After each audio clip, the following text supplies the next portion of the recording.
What is it? 156. Is it 6 or 7? 6, girl. 6, girl. 6 was Girl. advertised. Yeah. Yeah, All get right. it. Yeah, it might be 6. 7. 6. I don't know. fun. We may have totally missed that, but Well, I it's forgot where all the thing is. good. It's fucking 6. It's another fucking episode. That's what it is.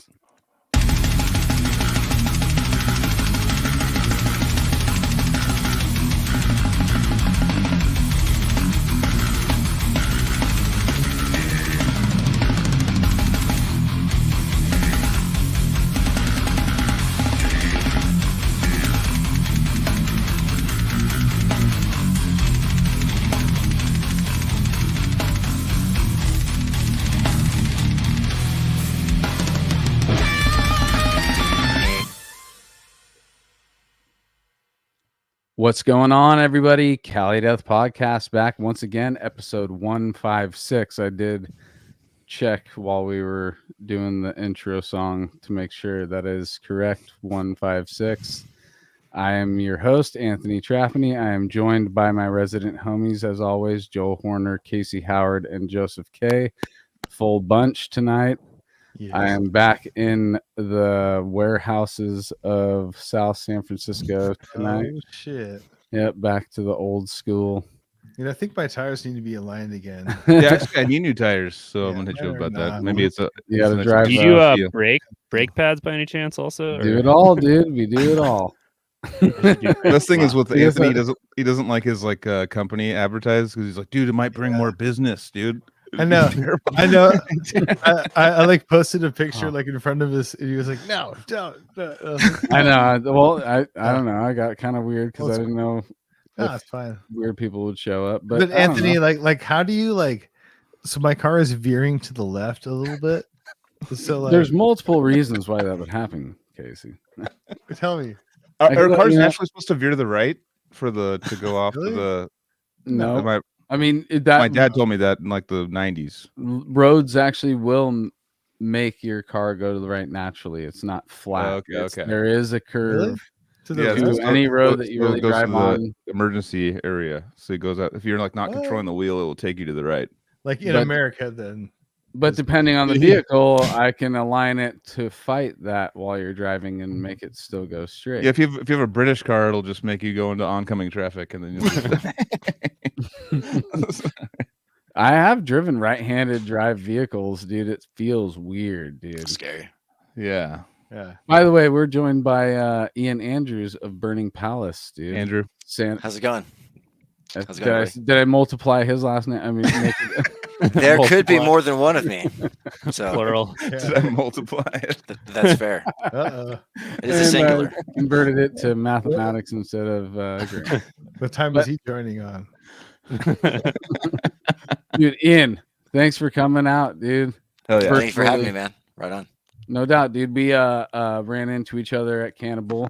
We've run into each other so many times at shows, dude, and you've been a part of the scene for several years, dude. And you're only a few years younger than me, right? We just established that recently in conversation. Yeah. I'm 35. So Yeah, dude. So 4 years younger than me. Like, you were there at a lot of Pound shows, a lot of Bay shows, even though you were in Santa Rosa. You were making the trek kind of like Joel would, but you were just coming from the north instead of the south, Mhm. Did you Phoenix Theater? Was that? Yeah. something that- Yeah. that Phoenix was Theater's a fucking- big place for sure. For sure. Yeah, There's still yeah, like yeah. a lot of good shows that are put on and like a come through there. Okay, okay, yeah. We but- played there. yeah. Didn't you play there with us, Casey? Us with Decrepit? Didn't you play Phoenix Theater? It was like a skate park or something. Yeah. You guys definitely did. You Yeah. guys definitely did. Yeah. With Vital Remains and shit. That's familiar. Yeah. Oh, okay. And Monstrosity's bus like broke down, so like That's they couldn't make it or whatever. That's right. Yeah, I just remember that show being a total trip, dude, because I was so into you guys at the time, and it was just like who's who in the band and like who's playing, you know what I mean? And Yeah, you guys yeah. were all there, like all setting up, and it was like, oh, like who broke down, you know? Because I still wanted to go to the show, and I remember I like went, and it was around the time of my birthday, and I like brought like my dad out, dude, and he's like totally down, and like he's all like getting stoned and stuff, and we're like seeing you guys like a sound check, and then you guys were about to start. And all of a sudden, like this dude, like wearing a backpack, like comes to like the crowd or whatever, and hops on stage and like pulls a microphone out and like starts like going at it. And it's Bill. like, dude, like is that the singer? And it's like, yeah, dude, like that's Bill or whatever. Bill, And it I was knew just, like, you were gonna say it that, was dude. so like out of control, and I was just like, dude, like I don't know if everybody here can really appreciate this, you know what I mean? But like I was glad I was there, you know what I mean? It was a trip, dude. All of the and time begins shit and like a diminishing. It was just like, damn, and it, like that, like just like it came out too. So like that was just off the hook, man, for sure. I remember the sound system being like it was natural. It was guitar amps, and then there was no like PA for guitar amps, and then there was like maybe something for the drums. I don't know. It like was a PA. probably pretty rough at that time for sure. Yeah, I mean we were just going like fuck. There was no monitors. Like we didn't have monitors. Where was the show again? I got It's in Petaluma, Phoenix Theater. Petaluma. Or Phoenix. Oh. Is that got the restaurant in the front? Nah, No, No, it's like okay. an old abandoned, or not abandoned, but like an old skate, kind of like indoor skate place and like a used to be teen a theater. hang kind of Used to be a thing. movie theater or something. Like Yeah. you walk through it like it's an Yeah. old movie theater, and it's got, but it's like all Yeah. it's tattooed. It's all like graffitied on inside, and it was, you know, it's kind of got its own vibe to it. But it's a huge deal to the people out there. That's like where they get death metal shows without having to go to the, you know, all the way to the pound Yeah. anything in the city or Sacramento or anything. So That was your little bubbles sanctuary at the time. yeah. How far was that from your house? From like Santa Rosa, it's like a 20-minute drive or something Okay. like that. It's like So not it's like bad, going to you know? Santa Cruz from my house or something. Yeah. You just gotta get down there or whatever. Real quick, I gotta do a shout out. To fucking Joseph is muted, but like you look like you had a good question though. Like that's the one thing with your body language looks really good. I was just like, You're like, as a sign. it wasn't a question. It was a I saw Hate Eternal play the Phoenix Theater with Hannes Grossman on drums. So that was a cool stretch. Shit. Nice. That's sick. hell yeah. Oh, what's up, Ryan Paul? Is this Shout Paul out Ryan? Gloam. Might be Ryan Paul. I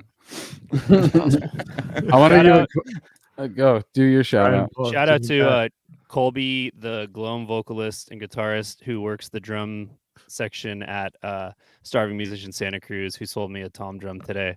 I wore the shirt for you, bro. That's why I wore it today. I came in, I was like, what up? Already got multiple Gloam Nice. shout outs in the chat. It's awesome. Yep. Gloam are cool. I forget what my shout out was now. Yeah, and shout out to Pigus. I've bought multiple things at Starving Musician in Santa Cruz. I've sold a bunch of shit. Actually, Joel from Joel 7Gs used to work there for a little while, and I would sell stuff to him. 7Gs work there, really? Yeah, Oh, yeah. Dude, shout out to 7Gs. I haven't heard that. I know in what a the while, fuck. dude. What's Oh, doing? he works at Blue Lagoon doing security. I went by during Halloween. Really? What? He's Yeah. definitely he's a good Yeah. security guy. Yep. Yeah. He's all He Pete was Ryan, like, dude. dude, I'm gonna stamp your ham now because it'll be a cover later.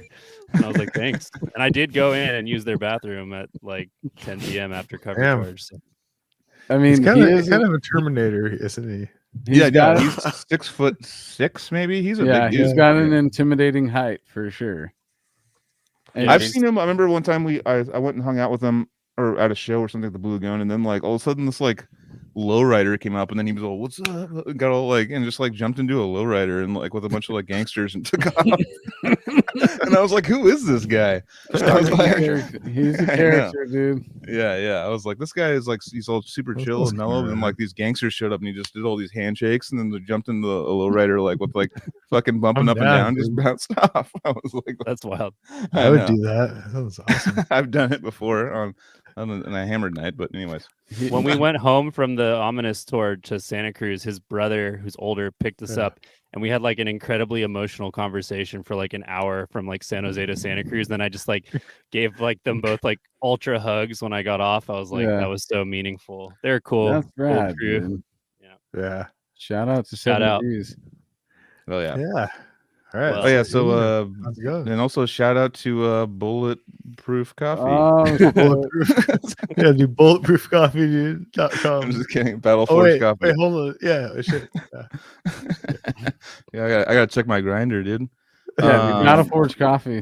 That's where we want you to go. If you make your coffee at home, make it with that shit. That's the good shit from our homies in Deeds of Flesh. They got some swag too if you want to represent out and about, or while you're sitting in your coffee nook, your breakfast nook, having your wonderful breakfast that you cooked with your Battleforge coffee, then you could also, when you get ready and after you drink that coffee and you're getting ready to go jam, you go do it at generatorrehearsalstudios.com, and you you got that caffeine in you, you're ready to blast beat for 45 minutes straight like I Casey got Howard pianos does. for rent also. Pianos for rent for sure. He's got couches for rent, pianos for rent. He's like a rent-a-center. Yeah, exactly. And CaliDeathPodcast.BigCartel.com is where you're going to buy some shirts from us to help us out on the merch side. That's really the only thing we're selling to you guys. Cool shirts. I have some. They're comfortable. Go buy them. Shout out to Risham. Thanks for the order. Shout out to Dennis. Looking forward to seeing a picture when that shit arrives in Sweden. Hell yeah. You know who we're Casey's talking trying to do about. the horns, and the green screen's just taking away So- the horns. It's like a fist. He's all Damn it. It's like we're like a like fucking retarded. green screens. Any shows for you, Joseph? Yeah. Wait, I'm gonna put the picture up. Hold on, dude. Fail. Could you? Okay, I'll just talk about it while I do it. Yeah, Lasta Lucy is playing Ruin Fest, the festival put on by Voices of Ruin, the SoCal like kind of melodic death metal band. Nice. And I'm putting the flyer up so you can see. But Pessimist is the main Oh, headliner. nice. Oh fuck yeah, Oh, dude! yeah. Right on. Hell yeah, Yeah. dude. Nice. I'm stoked on that. Sick. I mean, there's like 9 That's bands, cool, so man. we can walk through them. Here it comes. Oh shit! Here we go. This is our last show of the year. Bam. Boys of Ruin, Pessimist, Lasta Lucy, our homies Embryonic Devourment, Nice. Harlequin are sick, Shout Plagues out. of Chaos, Through the Oculus, Anubis. I'm going to take a shot at that one I skipped. Is that Mithrial? Oh, my my therapy. My Therapy. The most brutal Really? thing. I think it's in No, Myth no, no. Realm. I was like, Let's play a game. It's on the left, guys. Chat. What do you think? Tim, Yeah. yes. Mithriel. Yeah, Mithriel. Right? Yeah. There's a realm at the end. Hold A on a second. realm. Or yeah, Myth Realm. Good, or- Yeah, I think they were Mithriel. overthinking it, guys. Oh, there I we think go. it's Myth Realm. It's Hey, Mithraeum. There's a U. Mithraeum. isn't that like a sick ass band? Somebody in the chat got it right, I think. They're called Mythorium. San No. Diego Oh, Black now you're Metal adding- Warrior. Mythroium. Mythroum. Shout out. We'll hang out at the fest. Wait. So Tim Oh. Young is playing with Pessimist. Hold on, this is like important, dude. Wait, he is? Yeah, he wasn't he? And hold on, look at the awesome chat with fucking Ian, the homie. No, he wasn't Talking it? about it. Look right now, dude. He's saying right now. Yeah. Oh It's a shit. drummer. We're getting firsthand. So wait. So information, Tim dude. Young is going to be playing with the Pessimist. I know he's jamming with them. Well, Gnarly. he already played with them before. Shout out to Ian at Sick Saying Drummer he's- Magazine for the scoop. So we're gonna hit up Tim Young and make sure that he stands behind Joseph while he plays. Yeah, just with the It's fair. I'm gonna have to 1 foot single kick all my blast beats that night. every time someone catches Tim Young behind you doing this, I'll give you $20. We convinced Tim to just only pay attention to you, never to look at any other players or the Oh, crowd. man. That'd be That's awesome. the classic, which I've talked about in here. When we had Ron Jarzamek show up to a show with the Faceless, and we just told him, Yeah. so I'm gonna go check out the Faceless, and dude, go stand in front of Mike Keenan, just be like, no, and then Then leave. Wow, dude. he didn't do it though. He was, I didn't want to do it. He's it's a all sweetheart. laughing. I was like, inside, we're on tour forever, so it would be funny, but That's some For sure. serious hazing type That's some shit. cold-blooded shit. Yeah. Oh, okay. So Cooper did. Okay, so it won't be Tim Young. So Tim did the album. So Tracked look it. at our beautiful community who just knows about these facts that we're Sharp. grasping at here. So They keep us in line, dude. And we have enough people that watch it live to where if we say some bullshit, they're gonna quickly correct us. Regulated. Yeah. Fuck yeah. Beautiful. Love it. But dude, Nice, yeah. Ian, Andrew, you've been a guy that nice. that we've stayed in touch over the years, you know, from running into each other at shows, and you Summer always, Slaughters. yep, and Oh yeah. you've always been down with the cause, with the Cali death scene. You've been a part of it for a lot of years, dude. So it's cool to have somebody who we've had personal, you know, encounters with that is contributing to Cali death, dude. And this is the Cali death podcast. So when we ran into each other at Cannibal, it felt like we had said, dude, it'd been probably 10 years since we seen each other. Yeah. And immediately, as soon as you noticed me and I noticed you, and it was just like, boom, we're in it, dude. And were right where we were 10 years ago. And I just like was, dude, you need to be on the show, dude. Especially after I heard Burning Palace, which is fucking sick. It really was like, oh yeah, dude, gotta get Ian on for sure. Well, thank you, man, for sure. I'm definitely stoked to be here, especially amongst everybody. It's like super talented roster and like hosts and everybody, and been following the podcast, and you guys have pretty much been through like the who's who of like who's active and kind of like even who's kind of not. So it's an honor too, and just to represent like my band and just everybody else. So shout out to a Burning Palace and everybody who's in that. That's James Royson on drums and Chris Rico on bass and Josh Kirsten on guitar and Nick Serena who's filling in on guitar too for us. Mm-hmm. So those are all my brothers and everything. So it's really fun just to be able to play music with those folks and how much work that everybody spends and puts into that. It's really cool to be a part of that for sure. No doubt, Fuck dude. yeah. So, and I know that that's your most current project. You've done several things over your time that I've known you. I've been watching you, but how we always do it on the show, dude. Take us back as far as we possibly can. Yeah, man.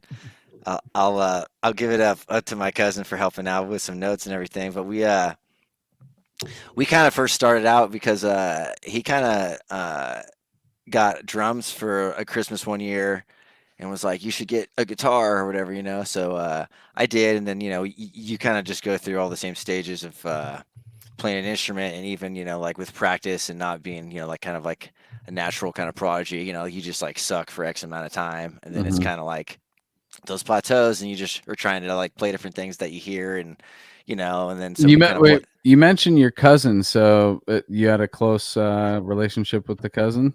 Yeah, so my cousin James is who's like been in the bands and all the different projects that we've done together. He's been the same person who's played drums. Okay, so let's slow down and let's take it back to family life before you even got the guitar. Let's talk yeah. So like him and I just like hanging out, dude, and like playing together, and just like we'd use our like imaginations, just like action figures and stuff, dude, and just like having stories and being like really creative together. Are you guys close in age? Yeah, we're the same age. Okay. We're just like a month apart. So just kind of like super like original like friend, like aside from like my my older brother. Aside from that, it's like that's like maybe like one of the other people who's known me just like the longest, and like we'd played, and just kind of like had like a creative like ideas and stuff like for a long time. Built-in best friend, dude. That's what I felt with like a lot of my cousins, dude. I got really close with them. It's your built-in like your first real run on like social shit, and when you make that connection early, it's like it's a built-in best friend, dude. Definitely. So I'm sorry, he or she? Did you say he? He, yeah. Okay, so did you guys run into music at the same time, or art, or what was it? Movies? Essentially, yeah. I think it was around the same time. I mean, it had kind of been we both were doing sports up until around like 12 or 13 ish, and still kind of like it kept up like with them sometimes, and then What like I said, what were you guys listening to at family get-togethers? Like what kind of you music know, was playing, dude? my exposure to music at family stuff was like pretty mild, like outside of like my dad, like that was more of like the rock or like kind of like modern music stuff that was like really current. Um, at home, didn't really listen to like a whole lot of music. It's more like radio stuff. Like at times, or like we had like a piano lessons and like a lot of support around like anything that we wanted to do really. So like, but it wasn't like I was discovering music or I was into music enough to when I was like maybe 12 or 13. Then I would kind of try to catch on to stuff more when I'd be listening to it like with my dad, like in his truck. It'd be hella loud. He'd be Yeah. like, "What's this, dude?" And it's like, "This is the Scorpions, dude." And it's like, "Oh, like this is pretty cool." Mm-hmm. You know, or like Iron Maiden, like that was a huge band who I kind of like initially didn't like or I didn't really appreciate like the singing or some of like the guitar lines and everything. But then it just grows on you. Then you're just like, wow, dude, this is so cool. You know, this is really Right. fun. Okay. So not until 12 or 13 music. So who who's something that you really attached to around that time then? What Yeah. So what what was the type of music that made you really want to pay attention to music, and who introduced it to you? totally. So I think then it wanting to kind of play music and wanting to have maybe kind of some direction and having some support like for my folks of like, oh, like we'll get you some like guitar lessons. I was able to get some lessons at the local store in town. So my a guitar teacher named Steve Smythe, who's played with a lot of bands. He was in Testament. I think he's currently in Forbidden, like the thrash band. Oh damn. Mhm. Yeah, Sick. so he's from like the same town and everything. So I was really kind of like I liked out to have him for some lessons, and you know, I probably could have taken more advantage because he's a super sharp dude and like knows so much stuff. But just like being a kid at the time, I was so just hardwired to like this is the song. Like I like you know like this is like all I want to do. But you know he would show me every song like every part. So I think one of the early bands I was just hooked on, aside from Iron Maiden, on guitar especially would be a Metallica. Like that's a huge early band that like we were stuck on for so long, just like trying to work out their parts and playing them like as covers and just like jamming out and just learning how to play like our instruments and play as a band. That's definitely a band that we spent a lot of time just kind of hashing out their stuff, and you know, in doing that, you kind of learn some songwriting and like why things sound the way they do, and just like what's going on, you know. Hmm. I'm sorry. Did you say your cousin also was a guitar player? So it was both you. He's on drums actually. Oh, okay. Yeah, so we were able to kind of have like the dynamic of more of like that band, Yeah, that kind of a situation. totally, dude. Having access to another human that can keep a beat and grow with you as a guitar player, that's a key component at an early age. And you said 12, 13, you guys started playing together? Mhm. Okay. So who's the one who, well, I guess you guys sound like you're just doing it together. So how do you guys discover the more extreme stuff? Who's the first one to bring it home and be like, dude, look what I found? Sepultura, you know? Yeah, who started the competition? Because it was always a young competition when we were kids. Just like Yeah, Right. yeah. Well, I like should say too. So like, our bass player Chris, he's been with us essentially the whole time too, and the same as our guitar player Josh. So just a few years after we had originally kind of started. Um, but for like the heavier acts, uh, you know, it was kind of once we were exposed to like a Metallica. I remember I got a Kill 'Em All at like a Best Buy on CD because I was like a physical medium at the time, right? And it was like, Mhm. yeah, What dude, the it's fuck's just a like CD, dude? I Nah, I know, still man. have I'm so sorry. many of them, We dude. just I went down a still few cherish points. them. But you know, right? It has like the anvil on it, like in blood splatter, and you're like, dude, like this is cool, man. Like I'm like in seventh grade, and I'm like, fuck, this sucks, dude, but this is sick, you know. And my cousin James, he got a Slayer. I think it was Rain and Blood, and Mhm. So yes, just like those exposure to the thrash stuff and getting to that.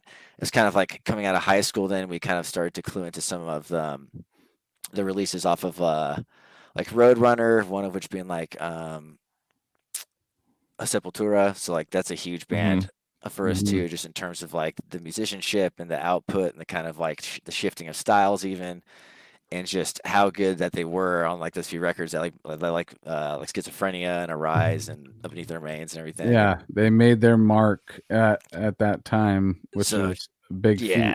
Just like the output and just the musicianship and just like the footage from that area. Like we remember not knowing it was on this DVD, but we just like bought this DVD because it has their music videos on it at like a Sam Goody in the mall.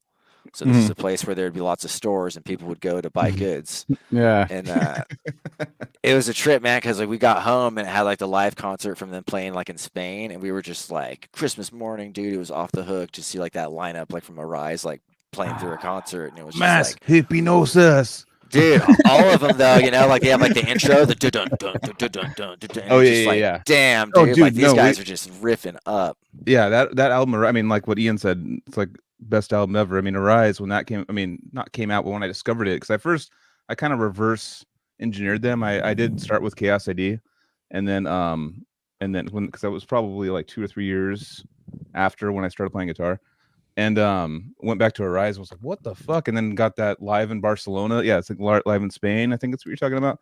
And that album with the mass hypnosis, dude. It's been an inside joke with all my. And I think it's funny to see it pop up on the internet now because he goes mass hypnosis, and the crowd goes mass hypnosis. Yeah, it's like a meme or something. It's like on purpose or whatever, dude. They're trying to correct him, and he still doesn't. He doesn't even get it. Still, with a massive amount of people telling him. Me and Nate and everyone from Montage and everyone, we saw him recently, and there was literally mass hypnosis. It was like, dude, it's fucking like 30 something years later. He's sticking to it, and I'm like, fuck. I mean, that's. Well, we never forgot it, that I don't know. I don't think it was marketing, but I think it was just like how he pronounces it. But no, that was literally one of the most brutal. And we had Mike DeLeon on. He was He was playing bass at the time, but that mosh pit and that fucking playing Arise songs in San Francisco again, that was scarier than any pound show I've ever been to. People were getting carted off like it was a There's some football old game. heads who were going at it, dude. It was sick, dude. Yeah, people were smacking their heads on the ground at American Music Hall. Just great. It's the same place we saw Igor.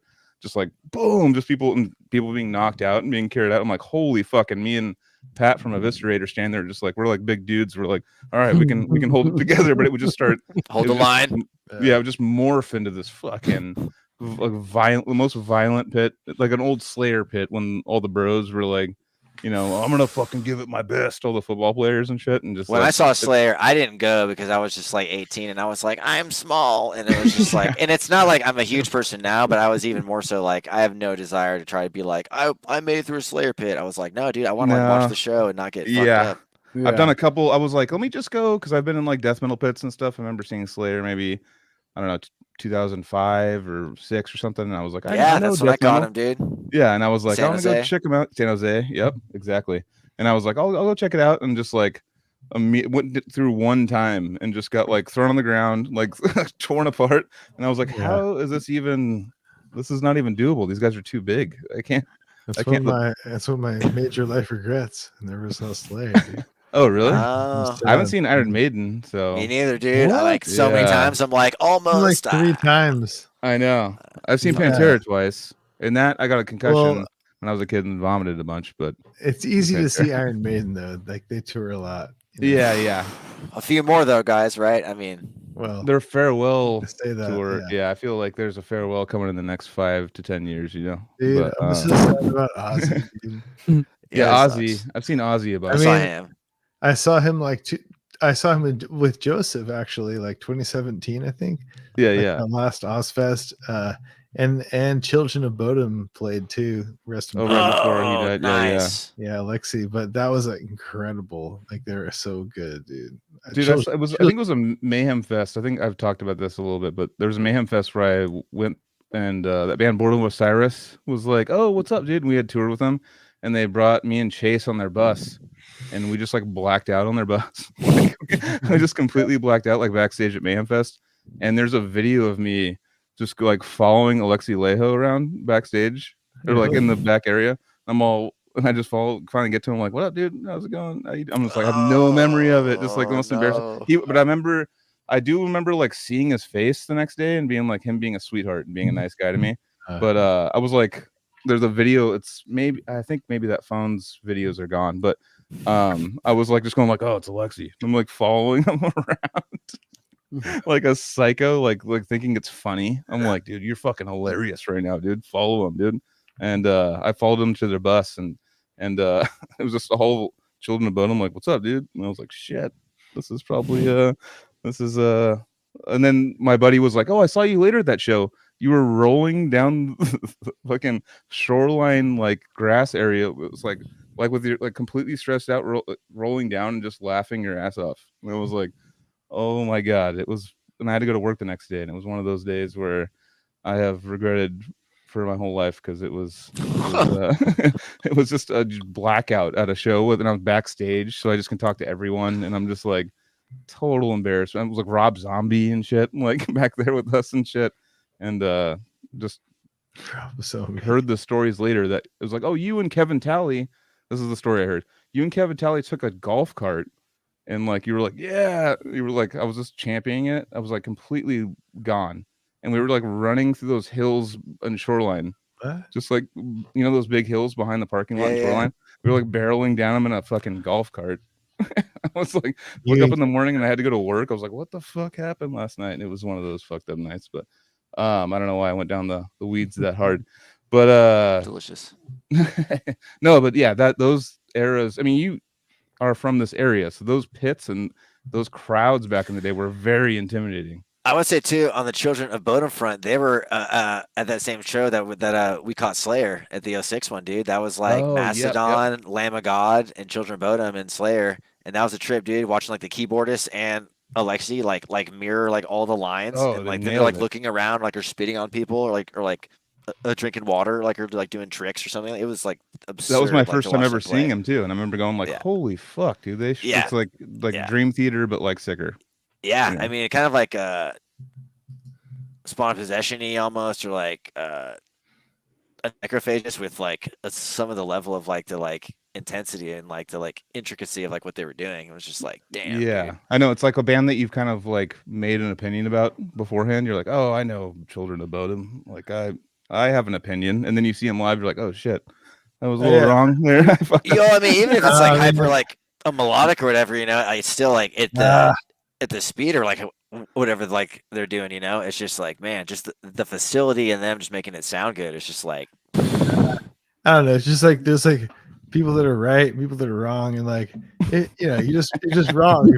I don't know.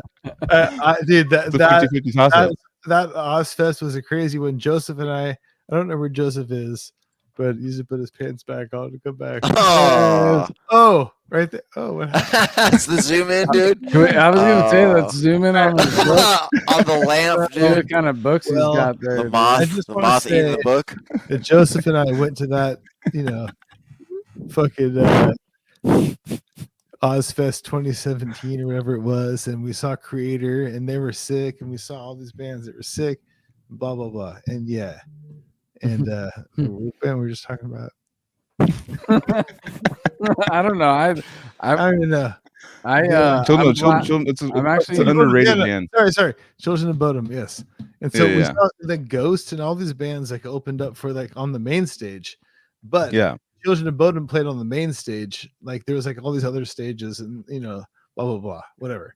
And then Children of Bodom played on the main stage, and like they were incredible, dude. They were insanely good, and yes. How did Alexi? I always heard like I remember, dude. There would be people like back before I started listening to them and were saying that he's like a big heroin guy or something. I always hear like drugs with him. I didn't know. Obviously, he's passed. I'm not trying to talk bad, but I mean, he probably if he did heroin, he probably felt really good. That I heard too. I don't know if it's true. I mean, we're countries. We're on the other side of the planet. You know, well, I mean, heroin. I don't really like when I talk about heroin users. It's not like a bad thing because I know, like, listening to Motley Crue talk, they're like, "Oh, dude, heroin's the sickest drug. You feel the best on it. Your whole body's orgasming the whole time." I'm like, yeah, it's like obviously he felt good for a long time. So a lot of heroin addicts do. It just ends usually tragically because it's very addictive. But Yeah, you'll never feel like that. You'll never feel like that. All I know is I heard the rumor, but I can't confirm that. All I know is he wrote sick music, and a lot of people who have been on heroin have wrote sick music, dude. And that's true. That's very true. If you feel good, you're probably gonna write. But you can't. We're not promoting doing heroin, but if you not at all, dude. But especially nowadays, you can't do heroin now. Those times have passed. You got fentanyl and stuff. You're done. Heroin's is done. Well, I think that it's the connection between substance and the creative process. However, the creative process happens in the brain, depending on whatever substance you add to that. Weird things happen, and some things are cool weird things. And heroin could be one thing. Weed works with music, creating music as well. It's I don't know. Heroin can. But what's the cocaine music like? What's the cocaine music? What if like heroin was Eagles? Yeah. No, but watch the documentary. What if heroin was just like chill? James. If it was what? If it was just like chill. It's super chill, dude. It's way too chill. That's why people No. die. No, you chill so hard that you just pass out. Dude. It's the time outside of the chill is what sucks when you're a heroin addict. But what if it was just like chill though? This guy's coming down. What? I don't know. Okay, anyways, we should jump off the heroin subject. We're gonna get banned from shit. Sorry, shout out Oscar. Oscar, my coworker, he says black tar heroin's the best for music. All right. So I've never done it, so I don't know. But I'm just saying. Anyways. But black coffee from Battle Forge Coffee. Yeah, that's what I'm talking about. That shit is reach your creative levels. Thank you very much. And just that's our slang. We call it heroin sometimes, but we were talking about coffee the whole time. That with weed is a nice hippie speedball, dude. I call that a hippie speedball. Those weed were and coffee, my favorite. bro. Yeah, delicious. Those are my favorite. Like back, like when we were touring days, just drink a bunch of coffee, then get high, and then play video games. That was like. That was the sickest. I looked forward to that every day until we went on tour. I was like, oh, play fuck. Anyways, so yeah, Call of Duty. Children of Bodom. Bodom, dude. And we're one letter off. COD. Cobb. You play Cobb or you play COD? Corn on the cob. You guys were talking about like those brutal pits. I would say maybe one of, if not the most brutal that I'd ever been in. And like went into it when I was in the era of like going to pits all the time. I was like 22. Was it the Parkside in San Francisco? A Devourment. And Cal Decapitation.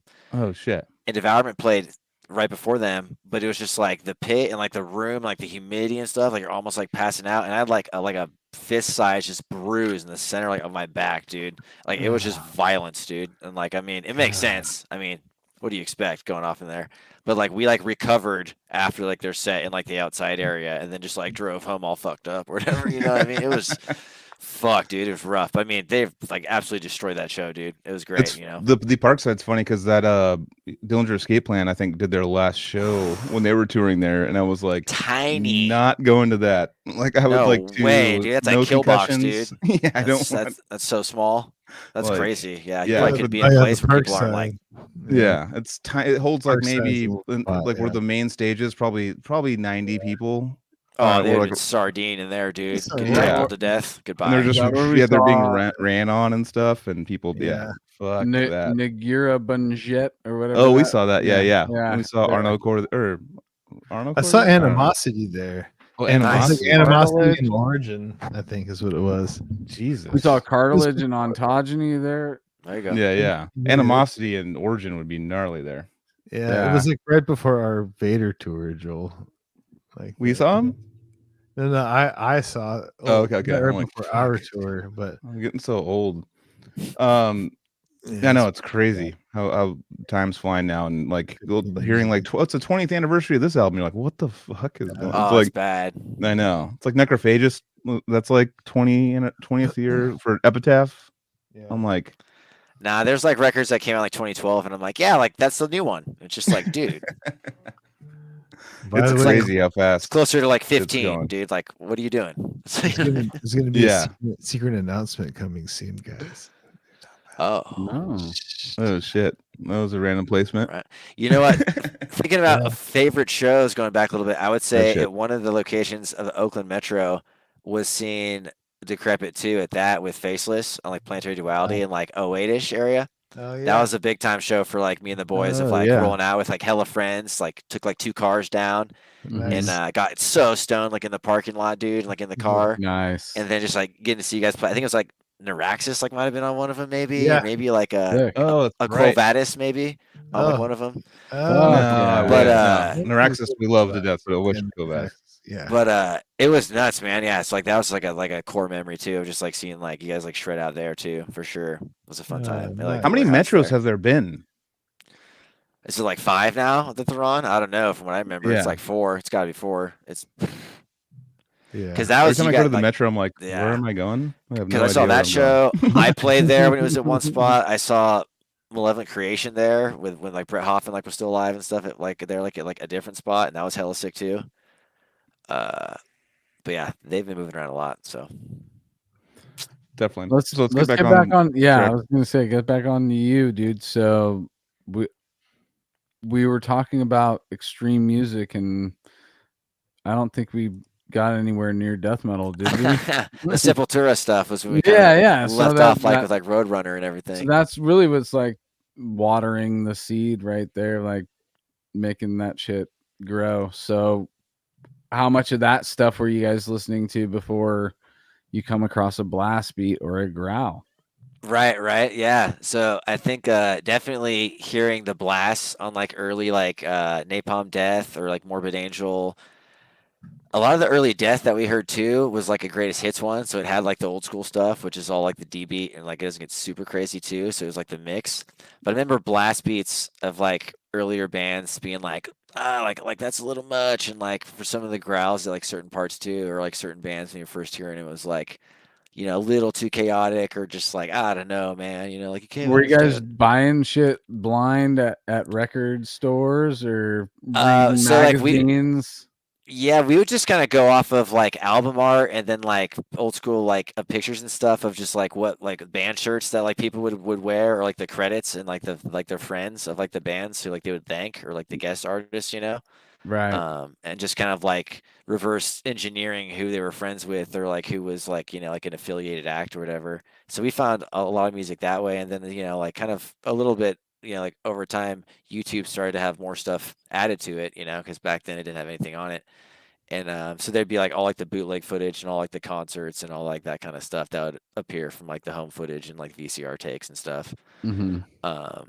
It amazes me how many times we've done episodes of this show, and I can just sit and watch all of you guys that have been guests on this show say like one of 4 things, you know, the artwork, the t-shirts, you know, it really is a marketing thing that we never really like realized we were being marketed, you know. It kind of be like underground, but you know, fuck the establishment, but at the same time we're going to take these aspects to where you can totally be manipulated by certain things, even if you're not ready for the sound of the if you're not ready for the sounds that this album might have, the imagery and all that that could like set some kind of hook in you to where you're just gonna put a pin in it and come back later, and eventually your brain will be ready to listen to that blast beat or that growl and tie it in with the imagery that you actually first were introduced to when it comes to that specific little album, you know. It's if we say that it is the artwork first, then that's our doorway in, but to make it all work as a package, it actually is like a process, you know. Later on being like growls are sick, or blast beats they aren't chaotic. You can understand why they're in the places that they are and the music that we're listening to.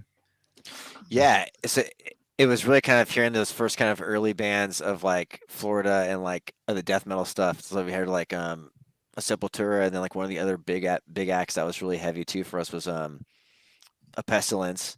Mm-hmm. So that's like the Dutch act, and just like that first album, A Consuming Impulse, like that's like an iconic one. But just like I remember hearing that too and being like, so like that's in D standard tuning, so like that's some down tuning here happening, and then we kind of got really hip to all like the Roadrunner acts and like that kind of like history, and just kind of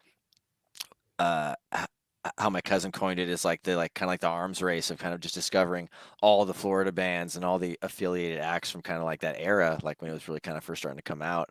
Mm-hmm. So so you just run into like Death and like their whole catalog and how that shifts, and Morbid Angel and Deicide and Monstrosity, and some of the more kind of maybe like rare runs or like Nocturnus or like Cynic, which is now like great and like having like a revival. And then you have Cannibal Corpse, who's like still a mainstay, Obituary, who's back, we got Napalm Death, who's been grinding it out forever, Carcass, so just hearing all those bands and kind of, okay, so this is like different tunings even now. We're getting like D tuning, C tuning, like this, like these different things, different kinds of distortion, different growls. So like you said, just like once you kind of heard it and maybe like it wasn't, or it was a little too much, when I would revisit it, or like when it finally kind of clicked on certain stuff, yeah, just kind of inescapable. Just I think for me, just in terms of the theatrical kind of a component to it, and just how any kind of like storytelling or any kind of layering or expression that you could do like with the voice is more of an effect, or kind of like affecting it in those different kind of ways for the different kind of screams or growls. It was just kind of like a super kind of hypercharged way, just like from coming out of like the thrash stuff, where we were kind of you're gonna sing yell stuff, and like I didn't really want to like sing stuff.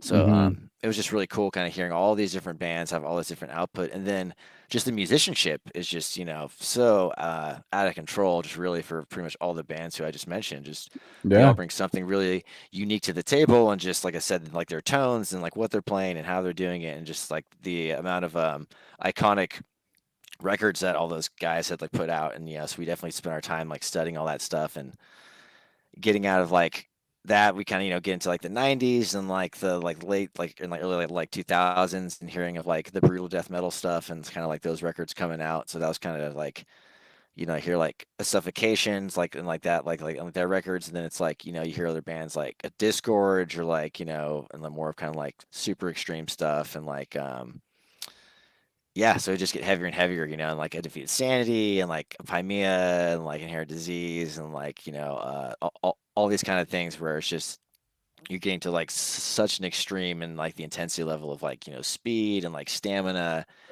and like imagery, or like gore, or like they kind of had like one for every kind of thing, so it was really kind of fun to get to explore and hear all these bands like along the way, Yeah, Flesh, like that's a huge band too, for sure. No doubt. And just experiencing it with other people too. And we were talking about that competition. Joel said, who started the competition, the back and forth thing? Like everybody wants to come with the goriest album cover, or the the album with the sickest song names and contexts, and it was just all about this one-upping each other, but still really connecting with the music as well too, like who was just trying to like contribute their best contribution to the pile that everybody is collectively expanding their exposure to like weird types of art, that it becomes literal digging in underground. You're actually doing the work to find these bands and bring them back to your little mini village, your little death metal village that you've created with your homies. This is what I went out into the the outskirts and got and brought back to the village as a contribution to our collective. Yeah, I think the trade that you're talking, like we're talking about, like going out and finding and foraging for something, that we talk about it a lot, but like the trade of that suffered with streaming and stuff like that. Like that's not really a trade anymore. It's like it's like basically it's like the industrial revolution for death metal, because it's like, all of a sudden, we had to do these things by hand. All of a sudden machines are just doing them now. And now it's like, okay, well, it's finding it through that lens rather than finding it through the, oh, I'm going to take the 20-minute drive to the record store or a bus ride and then go find something and then bring it back and then discover it like that. So it's kind of like taking on a new life in this day and era. It's our generation like felt that gratifying feeling of either I found something or somebody else found something, and this is a great moment, that in that moment it's like, holy shit, I found this or somebody found this and it's changing our lives and right now, It's like now you could text me a band right now. You could, let's say if it's 3:00 today, you could text me a band going, you heard of this band? I could just wait 3 minutes, type it into Spotify and be like, yeah, I heard them. Like used to be, before it used to be like you had to have the disc, you have to have the physical media, or it's like you can't pull that shit, back in the day. Now it's like, yep, it's like, I know what they're about. Yeah, I get it. Like I think it's the instant gratification thing. Yeah. I was just saying gratification, the instant. That was instant. That was pretty. That was an instant. He's gratified too, probably. No, I'm gratified after that. Casey's all, fuck your comment, dude. That's what I have to say. That's we all love that feeling, so we've tried to make that feeling accessible immediately, and now it's a very watered down, not even potent at all version of what it was. It's just there now. Well, now we can be so critical on things where before, where you get an album and like there'd be things you have to find out to like about it because you fucking traveled for it, you did a bunch of things for it, and now it's just like you can be like, the snare's a little weird, just like move on to the next thing. You can like, before you invested your money and everything into this album, like you want it to be good, like you don't want it to be bad, and you're not trying to like be like, oh, I want a shitty one, like who remembers this, dude, being at the record store and it had a listening station. Oh yeah. And then you make a pile of CDs to go listen to, and maybe 4 out of the 7 albums that you picked actually work with it. The other no, 3... we didn't have that around here. We had like the listening stations were they like these 4 albums are on it, you can listen to them. It's like we got these are the hit things right now. These are the one, or like the underground section. You can go listen to the 4 or 5 they chose. It's like Ian like listening to us talk about eating at Denny's or something. I know Ian's so like they had the listening stations a little bit, man. Like I think who had them still? The Sam Goody had them for a minute, dude. Yeah. Virgin like Megastore still had. Could you open them? Could you scan it? You could scan them. You would scan it. Yeah, you'd scan it, and like you said, some worked and some wouldn't. And then you're like the scanning thing though. That none of the new ones work, but the Garth Brooks from like 5 years ago does, and like that's kind of cool to know what that sounds like. I guess I might get that. I'll think about it. The barcode wrong. It's like fucking Garth Brooks. Yeah. You're like, all right, dude. It's fucking. There's this blast beat on this 1 4-second part of this Garth Brooks record. Yeah, dude. That'd be the drummer for Garth Brooks. Dude. That'd be like a sick job. You're just like, I mean, your singer's like a fucking serial murderer, though. So Garth Brooks is a murderer. What do you do? He's piggybacking some YMH shit right there. Tom Segura. So Tom Segura and Christina Pazinski, his wife, have convinced, because they like watch all those videos and stuff, and they're like banned from Garth Brooks on everything that's possible. But all their fans, they always like they go to his shows, and they always go like, because he has the most creepy videos that are like super fake. He's like, hey guys, what's going on? And they like watch him on the podcast. But like, there are people that will go to the shows and have a sign like, fuck yeah, Garth Brooks, and then they'll put them on the big screen and they'll flip the sign, says, where are the bodies? Where are the bodies, Garth? Really? And never mind. You're not fooling us. Yeah, it's so good. I'll stay But away. but no, Garth Brooks. Anyways, no, but the listening stations and stuff was a big deal. Like Blockbuster Music, you guys remember that? That was a thing. Like that was like, A little bit. yeah, it's like where they had shit to listen to right off the bat. We used to just have to buy it and just fucking swing and hopefully hit a home run. You know, Dude, Circuit City had a CD spot, Yeah. dude. Circuit City is where I got a lot of CDs when I was younger. That was because dude. they used to be the cheapest there because they used to have it all in the middle of everything. So they want you to go in and buy the CD and look at the TV, look at the sound system, look at the computers. They want you to look at cameras. They brought you in with that. They just like took that as an L. They were going to lose money on it, but they were like, we want you to look at some products to slobber over and then give us $1,000. You know, like that was their whole thing. Like they had singles, like foreign singles from Europe and all kinds of crazy shit that would show up at Circuit City because it was Sony distribution and a couple other big distributors. But Odious was there. I was working at Circuit City and Odious Mortem's CD was there. Huh. Yeah. Homie comes in. Can I get a Cryptic Implosion and a toaster? and can you sign it for me, Joel? Yeah, both of them. I'm all, dude, Both the toaster and Yeah. That was insane. That was crazy. that just shows the state of the music world. Like I'm sitting there working, like our CDs there, and like they're all, dude. At that time, it's like your CD is hitting Circuit City. Like what the, like you've made it big. Like what's going? Like it's like we've made it very small. We've made it very small. Very small. You actually lost money. I know. This is actually, if you buy it, I lose. They're gonna take money from me. It needs to be stolen. Yeah, steal it exactly.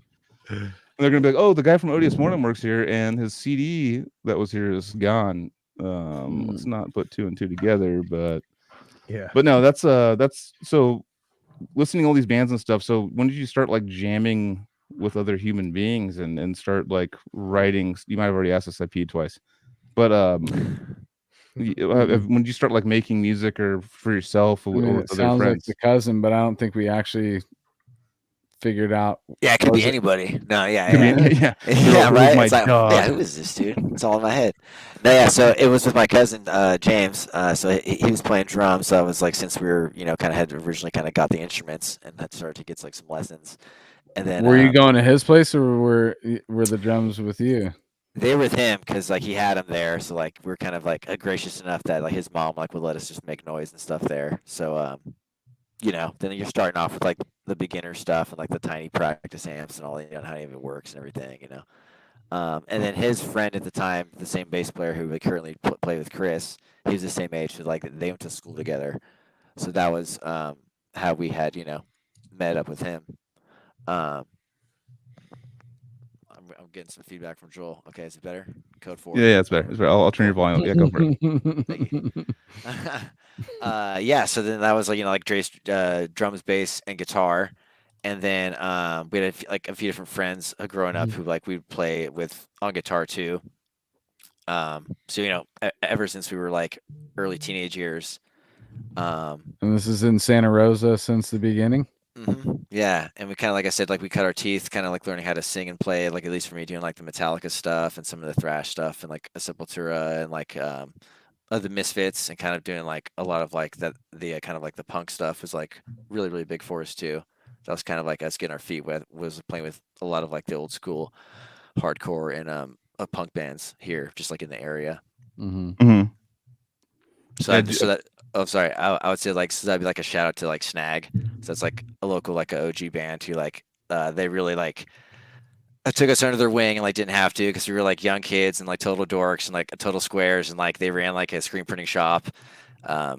Justin McAdams does, and they took us in and like we'd like get to hang out there and just overhear their convos and them talking about all the music they like and then playing shows and everything. So it's kind of like getting our feet wet, just like I said, into like the industry and like, just being respectful and just, like how to like book shows or like we're tagging along and just kind of like trying to like absorb everything. Mm-hmm. So just hanging out like at the screen print shop and listening to records and like all the crazy shit that they would do, like and play there and like partying and everything. Like we've met and then we like would meet just a lot of mutual friends and just like people like who are into music and like who played music and like our age group and like not necessarily like in like the metal realm, but just like, just of all kind of like types and like so like it was just like really like a fun spot and kind of like integral to us kind of just being more social and kind of just like going out like and playing and kind of just like going for it more.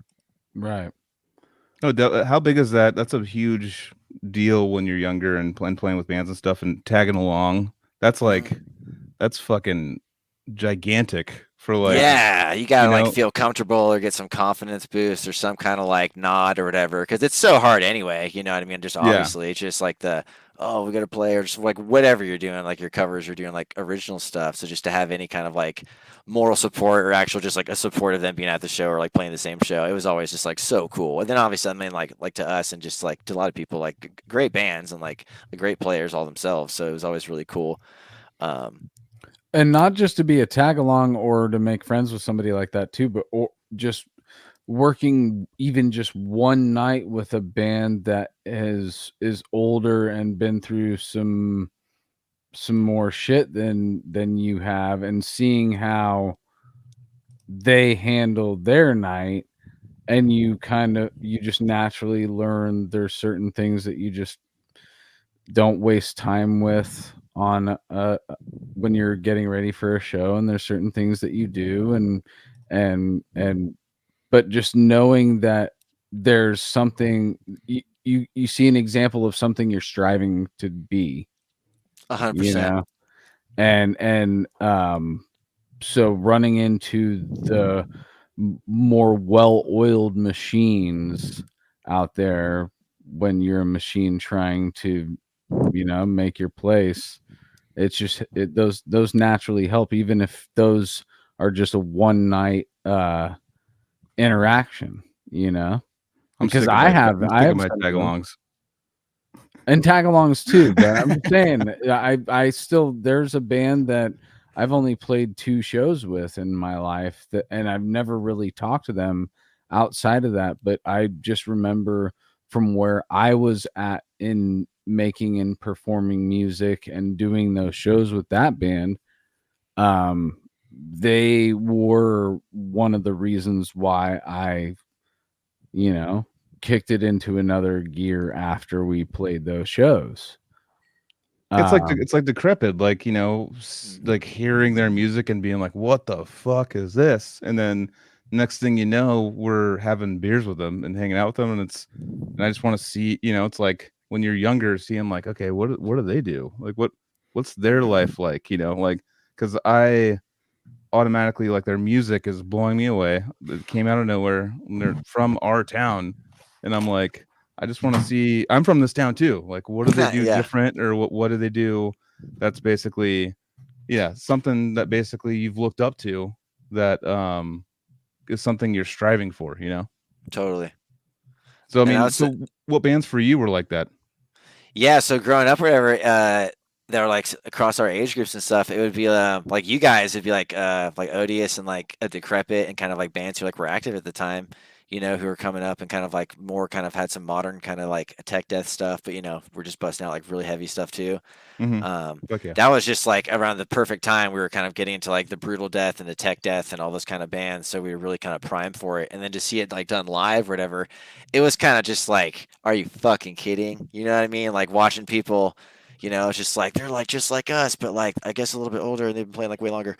They were just like so good at the instruments, you know what I mean? And just like fuck, like they're like playing like these sets of music, and it's just like so enthralling. Like you like never forget like those shows and like that material. And then it was totally cool finally, like with Anthony, like to get to UC with the touring that you did.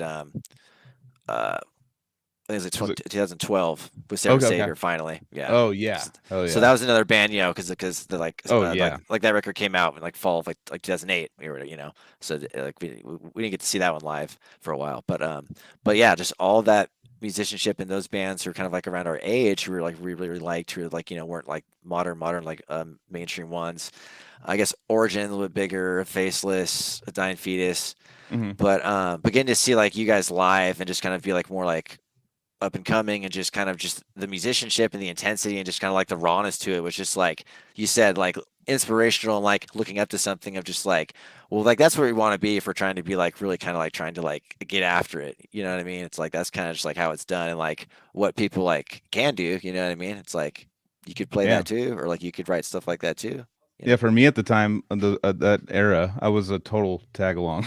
I was like, I couldn't believe everything was happening so quickly. I was like, oh God, we get to play with all these bands and all this shit was happening. And I was like, oh fuck, I was so nervous during that like era of playing back in the like 2000 or 2010s, something like that. I was like 2009, like up through 6. I was like, we played that Necrophagia show at the Pound, and I remember that was the show that I was like striving my ass off to get, and we played for free, and that was the one where I was like, oh fuck, we got the big gun here. Like we got like we're just freaking out as fans. We're just fans, and before you know it, people are asking you to play things, and it was just a blur. Like all that shit was a blur. It was the Pound, we can go into the Pound a little bit like that. I remember that was one of the nights where the Pound was like, all the Hells Angels dudes were like being dicks when we showed up to load in, and they were just like going like fucking fuck you, hurry up, get your shit on and off,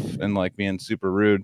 And after we were done, they're like, oh, can I get that for you? And I was like, oh, this is like, that was kind of the time where I was kind of like, all right, well, maybe we're doing something good. I don't know. I was like terrified, of that whole Pound, the security guards and stuff like that back in the day. So when was the first time you going to the Pound and stuff and getting into that? Were you a frequent there? We kind of like were a little bit younger and kind of just missed the Pound, to be honest. We kind of caught that. The only show we ended up seeing there kind of before they closed was like, I think May, June, or like 2006, and it was like Thrash Against Cancer.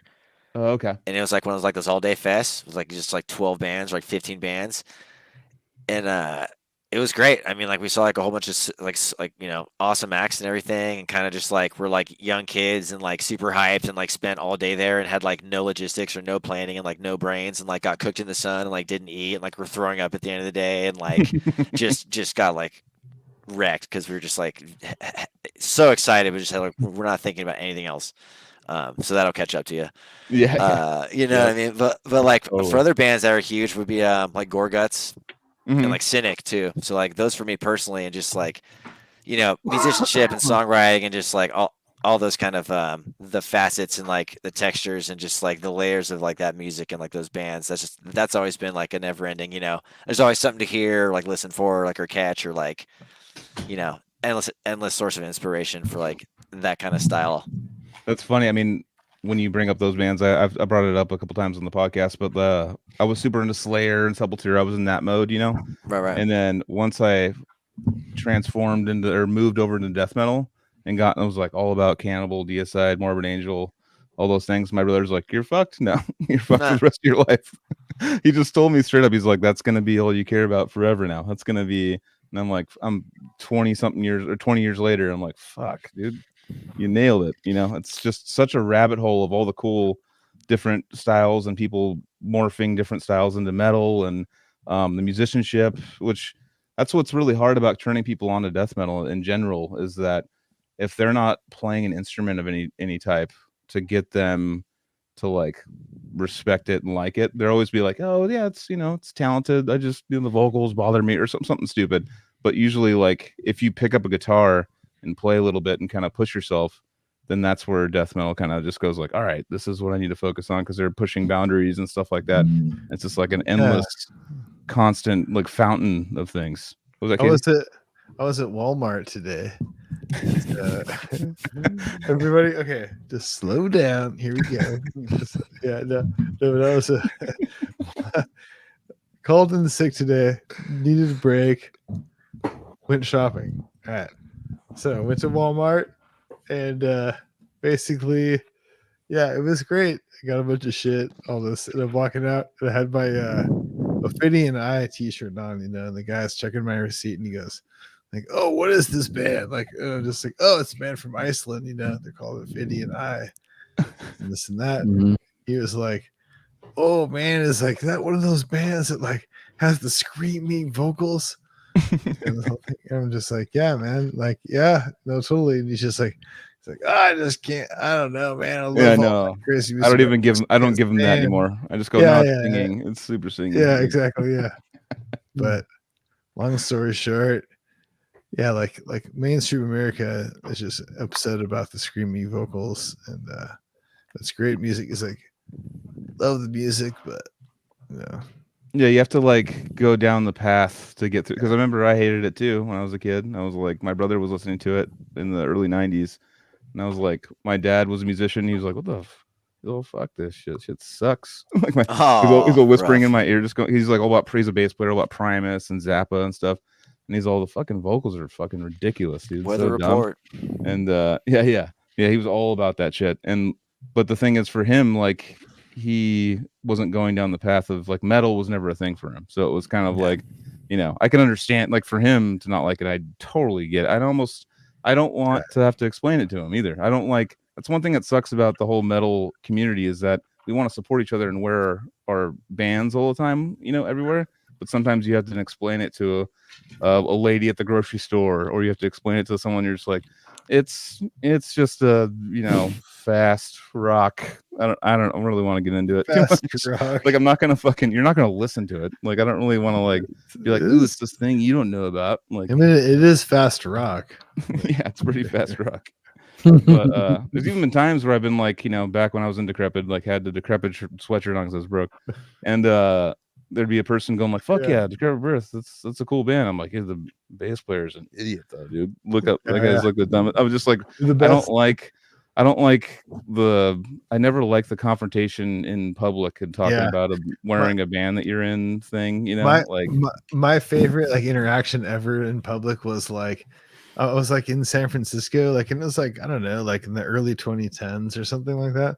And I was like, well, and my parents were up there visiting, like, and I was working at a music school up there on Taraval Street, like in the Sunset area of San Francisco. Yeah. And we're like walking down the street, and then like I like saw a guy like across the street with like a Decrepit shirt on, and I was like, oh hey man, what's up, dude? And he like runs over, he like cruises over across the street, and he's like, hey man, he's like, hey, like knew who I was. It was super funny. We're just like, what's up?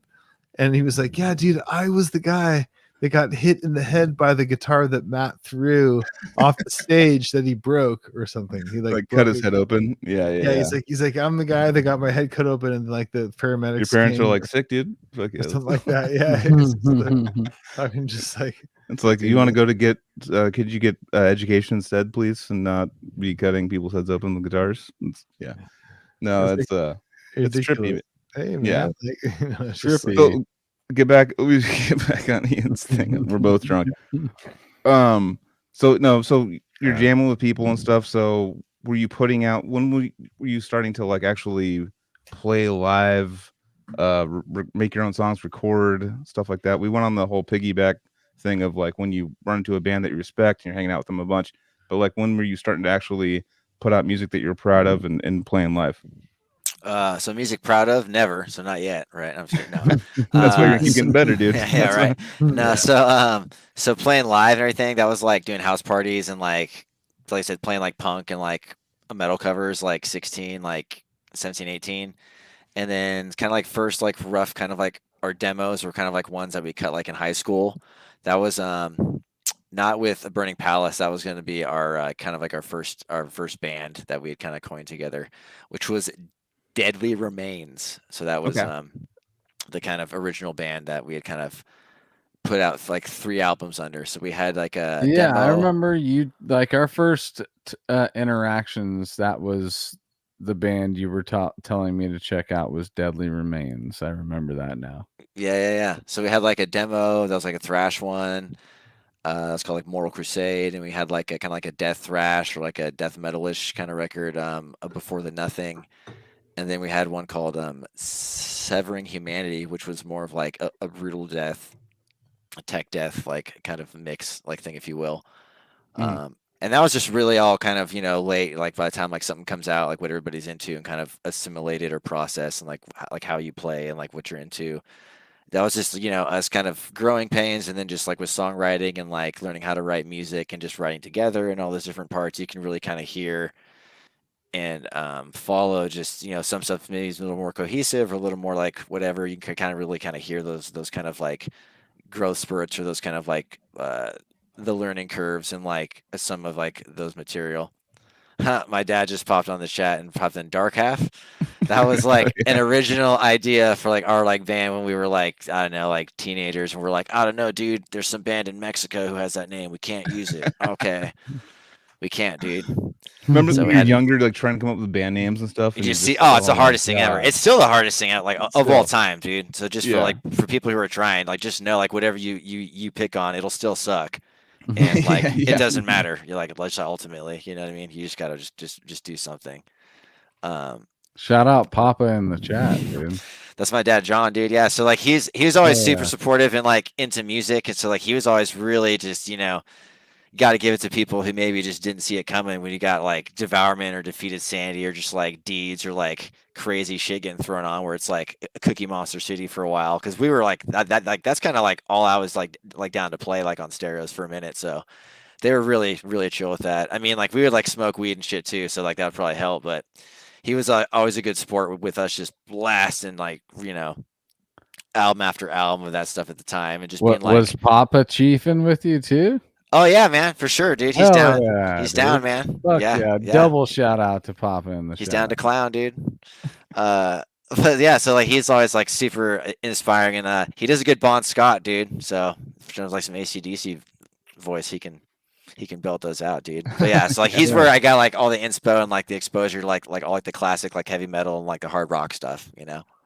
Probably That's getting awesome. as hard as like Metallica, you know what I mean? That's kind of like where it leaves off, like with Radio and like and stuff like that. That is rad. That's so, like, really we- cool to have that influence in your life. the tripwire stuff. Oh yeah, absolutely. So like I said, we all really just lucked out in terms of having like really like supportive parents and like people who were like super cool with like letting us, you know, play like at their house or like, you know, like practice places. So, you know, we definitely lucked out like with that. So definitely not like a painful existence of having to like, you know, lug our gear across town. You know, like we really kind of like were in like a like good point with that. So He that's said always it been was your nice. workout music too. Were you guys workout partners for a while? Oh yeah, dude, totally. When like start to like get into like lifting weights and shit, dude. Yeah, and like we were like growing weed at the time too, and like just like in the garage, dude. So you're just taking care of the plants are taking care of you, dude, and you're just getting the set in, dude. Just like taking your vitamins, Hulkamania, brother. It's a circle of you know? life. Yeah, dude, you're just getting down, and you're like, "What's that, dude? We can play Unleash the Carnivore again." You hear the fucking quote comes in, and that makes it insane, and that makes it, you know, it's like I think I can max out, dude. You know, it was great, man. Those are some great times. Couldn't do any of that now because all the joint juice is gone. It's all expired. You know, I mean, you can't revisit that. But it was great. Yeah, What a You trip, maintain though, dude. yeah, I mean, you know what I mean? You see, well, so I guess like part of that too is just like for like a front person or just like seeing a lot of like iconic like metal front people.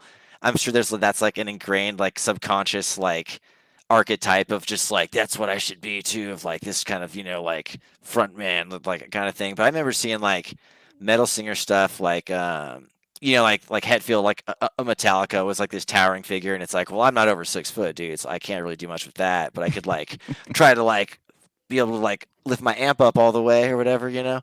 But like for like the death metal people, you know, like there's some sick dudes for like that just adds to like the level of like the believability, so to speak, dude. Especially like you like check out the old like YouTube vids of like Maddie like in Discord coming out, just like ooh man, it's scary.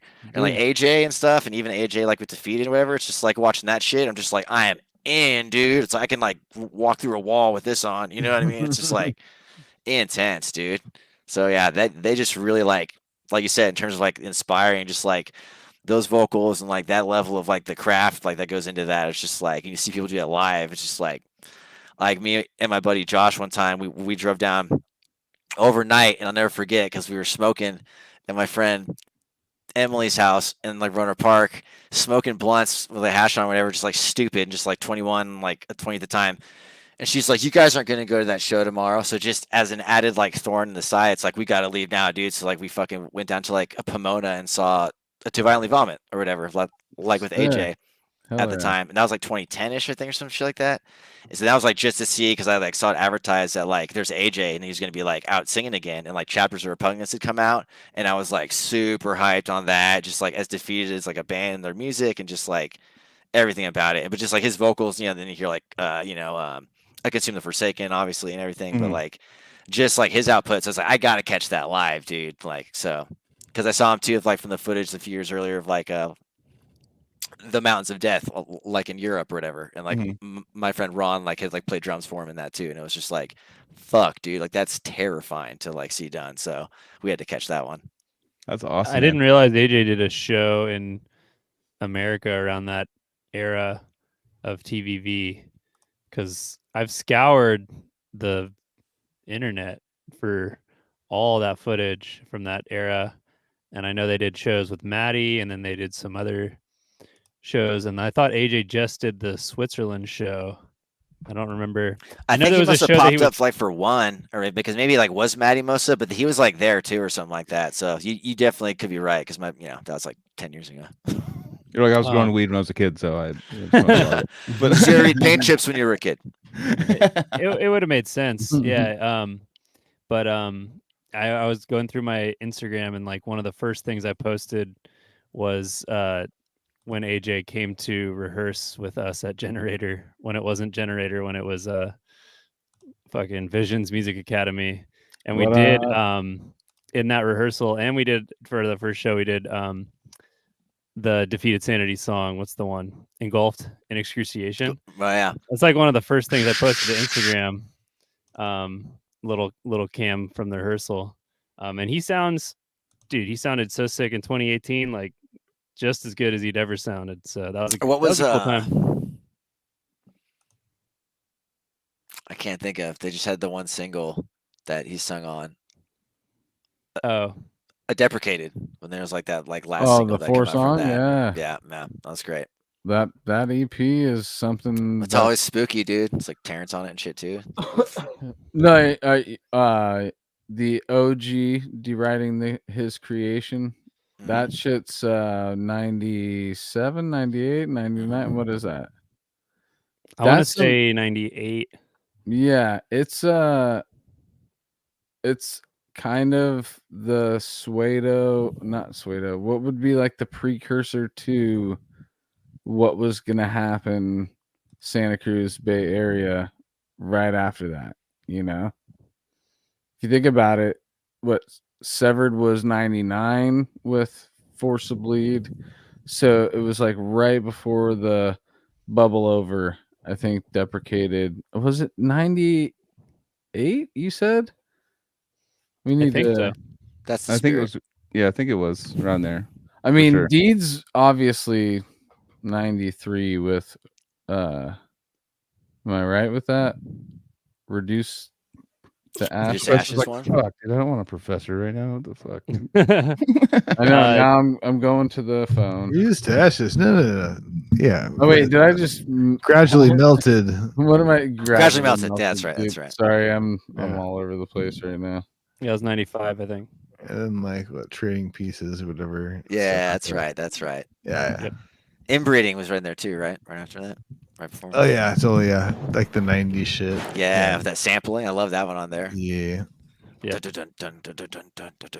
So Okay, 95 was gradually. Ashes was 2003. Deeds was early. Yeah, as I fuck, said man. wrong out. That was just me. Then it was spitting kind out of a like Deeds album it's like being Deeds was wrong. like the earliest shit for the Cali like style, like crazy text shit, and then it was like Discourage really. The Regulators, dude, I love it. Like you said, just coming through. Shred Ward is correct. Very correct. Well, if we're talking like, you know, Yeah. the birth of Cali Death or whatever, I'll share the anecdote that the first recording of Wombful of Scabs was 1992, Disgorge's first release. So I remember we made a thing of it when it was last year we were playing, and it was like 30 years of Disgorge or whatever. Yeah. No, we're not. No, I Disgorge. know. You're totally right, dude. But then the other night, I went out to see Bludgeoned, and they covered Wombful of Scabs, and I got to just watch the song that I play performed in front of me, which was fucking cool. Oh yeah. And you know, there's that part in the song, I think it's an Eric Lindmark part where it's like a high pitched, like, whoa, fellow scabs, like it's like Maddie, and then they give one line to Eric, I guess. So John Huber is singing for Bludgeon, and he like hands the mic to me because I'm right in front of him, and I like do that line. It was like my first time doing like a live guest or whatever from the audience perspective, you know. And that was just fucking cool. And then the next night they went down to San Fernando and played, and Angel was in audience, and he like got up and like did it the whole song with them. Classic. So they got, you know, like you go to Cali, you get the Disgorge homies coming out for you. It was like a cool like 2-show repping thing. So that's what I always loved about San Diego, is like going down there and like they would always be there. Like in whatever tour, there'd be at least 2 members of Disgorge there. That was like, and Diego was always one. And like, and so that's dude, like when like when my band played like a fucking, can't remember the name, of like a dive bar down there. It was like 2 other bands. Ed, who was in TVV or whatever, he fucking rolled out and like was hanging out for a minute, and like we talked to him, and it was like, dude, thanks for coming. You know, you're great. You know, so super cool people. It's kind of like awesome. Denver. It's like cephalic, like playing there. Like all of a sudden there'd be a member or 4 of cephalic like would show up, and it'd be like, as a kid going like, you know, when I was first touring, I'm like, oh my god, it's fucking, they're watching us, like this is a nightmare. Like, do not fuck up at all.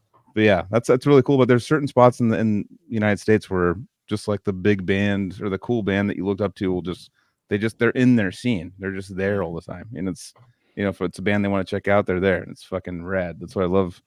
Actually, I was thinking about this. So I posted something today on my story, and it was talking about people that get goosebumps to music, you know, like people that, and it's actually kind of like a special, I actually screen grabbed it right here, but I feel like death metal people have this more than most. What's it called right here?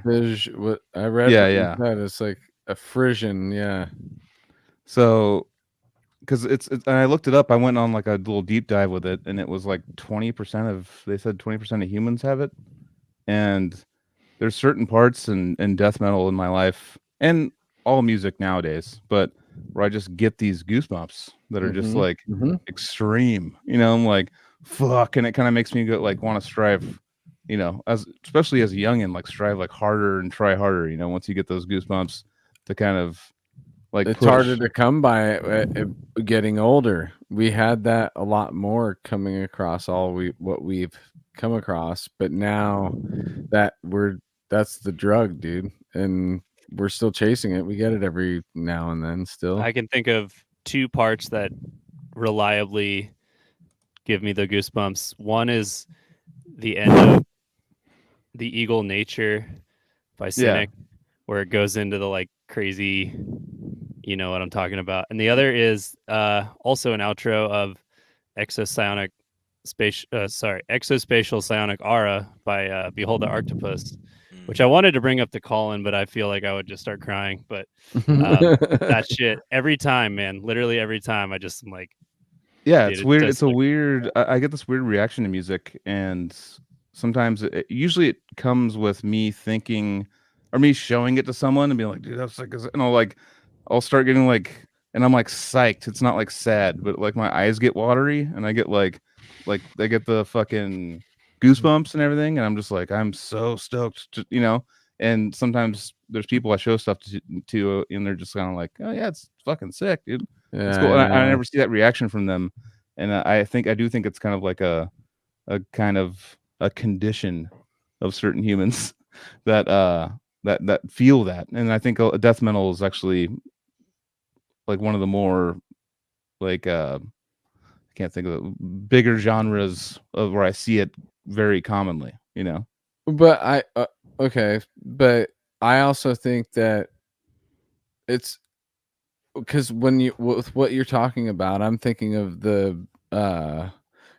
my question for everybody else was, do you have a song that makes you or invokes some kind of emotion no matter how many times you listen to that song? Because of course.